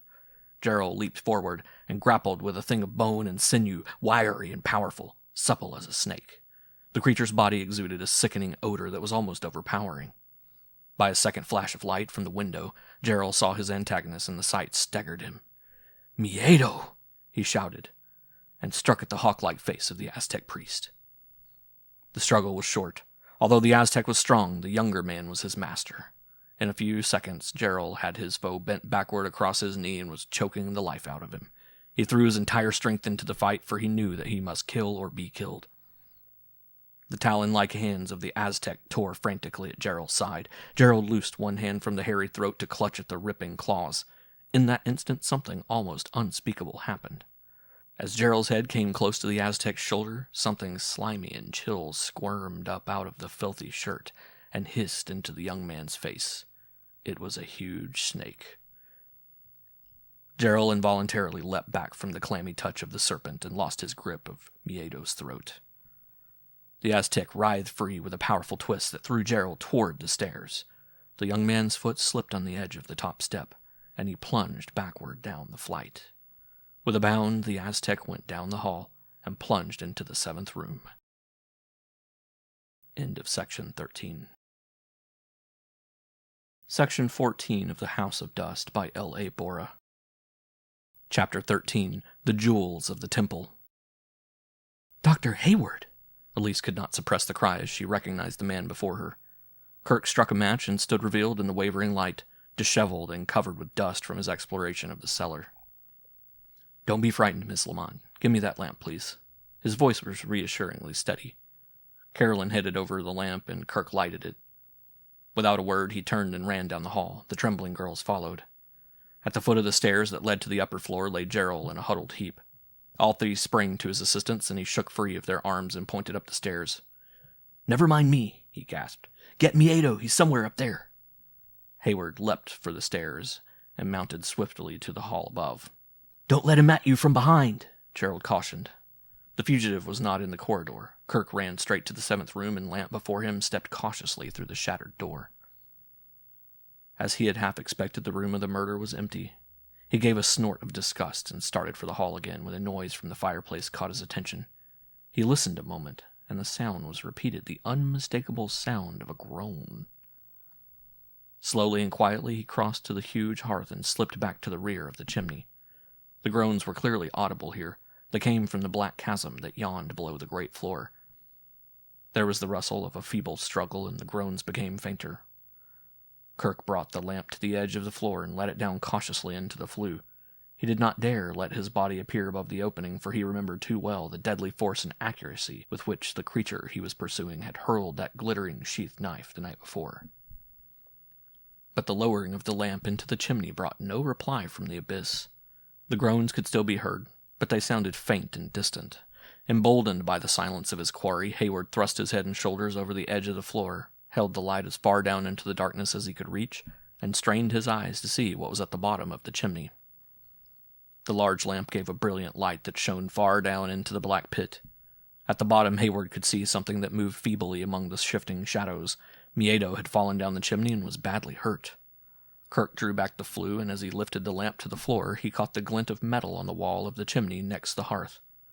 He stooped to examine the object that had reflected the light. It was the dangling end of a broken steel ladder.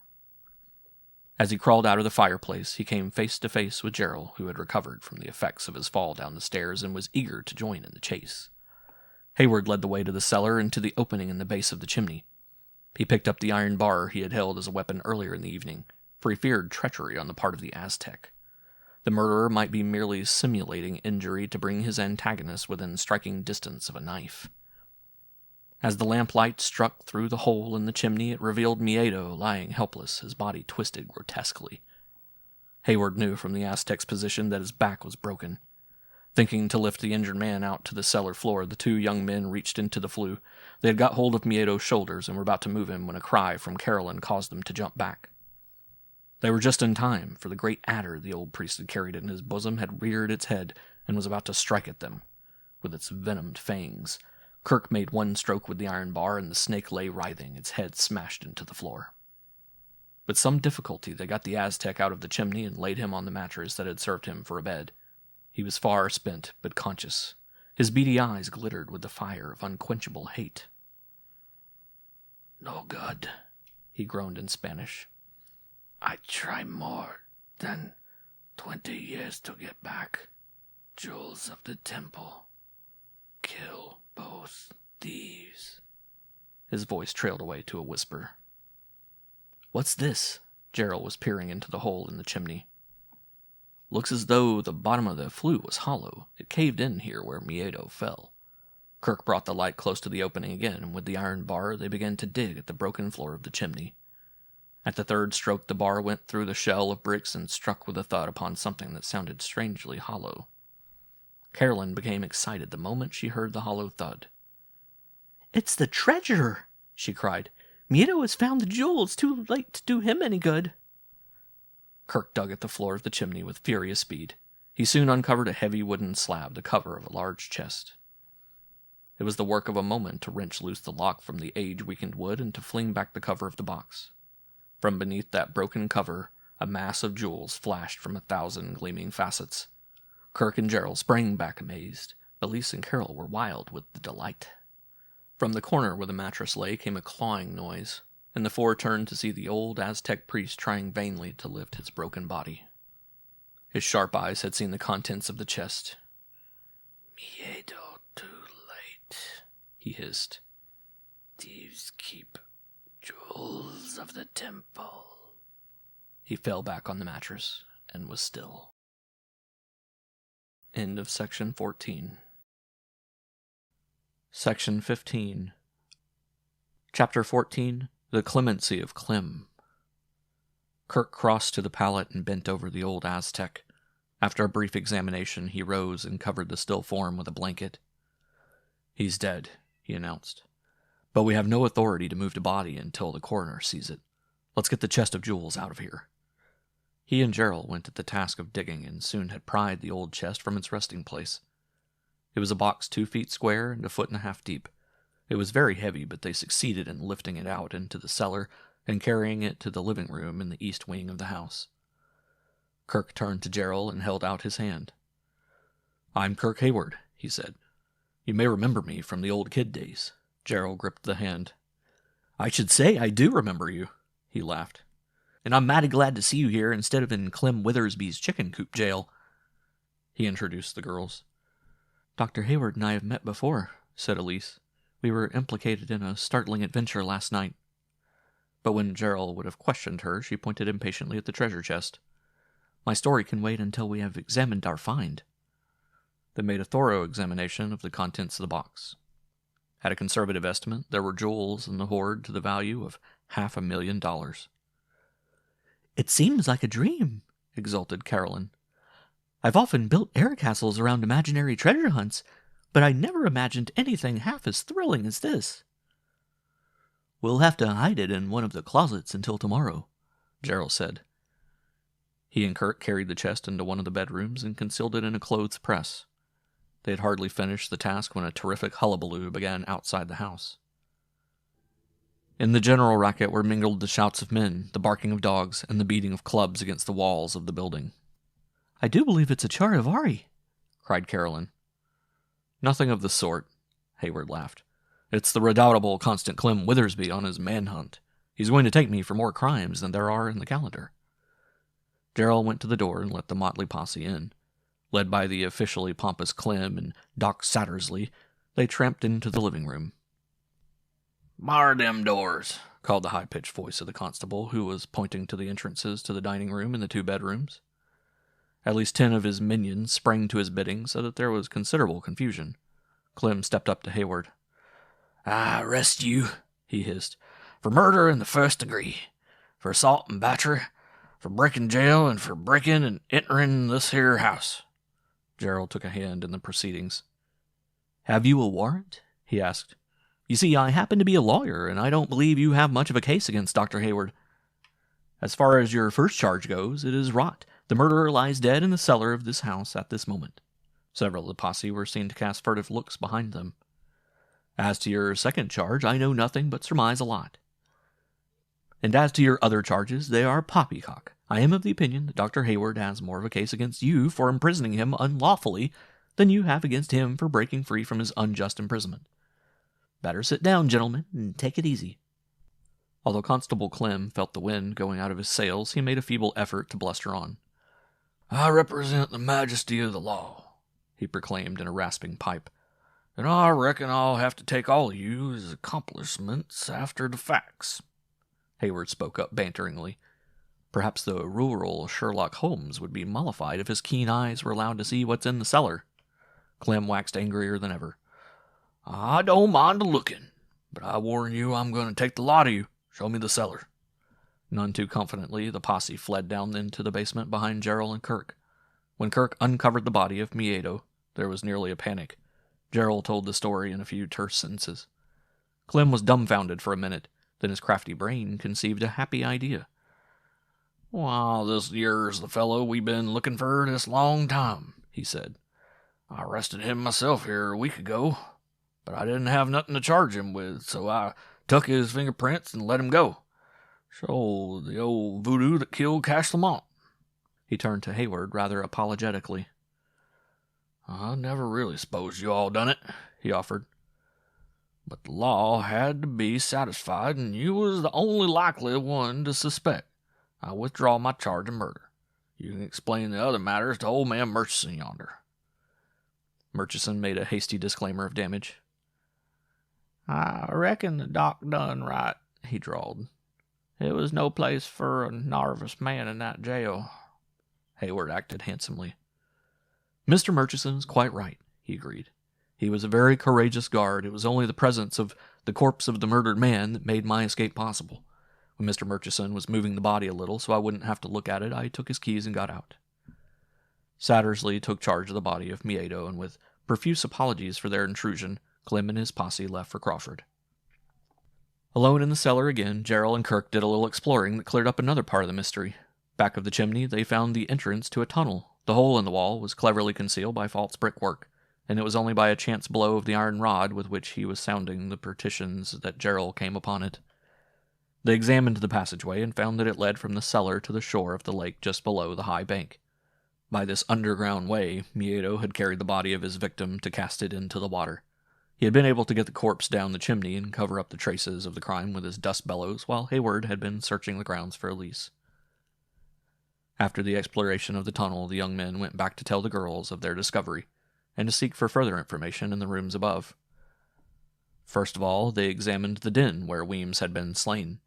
Under the coat of dust, they found bloodstains. They looked closely at the lock, which, while it appeared rusted shut, had apparently yielded easily to the touch of Miedo.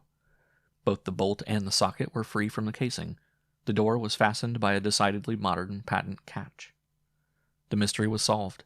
Every point was cleared up. They went down to the living room and gathered round the great fire. "It's nearly morning," Gerald laughed. "We may as well spend the rest of the night listening to the stories Elise and Kirk have to tell." "Yes, and to gloat over our successful treasure hunt," said Carolyn. "And to pay our respects to poor old Weems, who spent his life in our service and died fighting for us," reminded Elise. End of section 15. End of The House of Dust by L.A. Borah.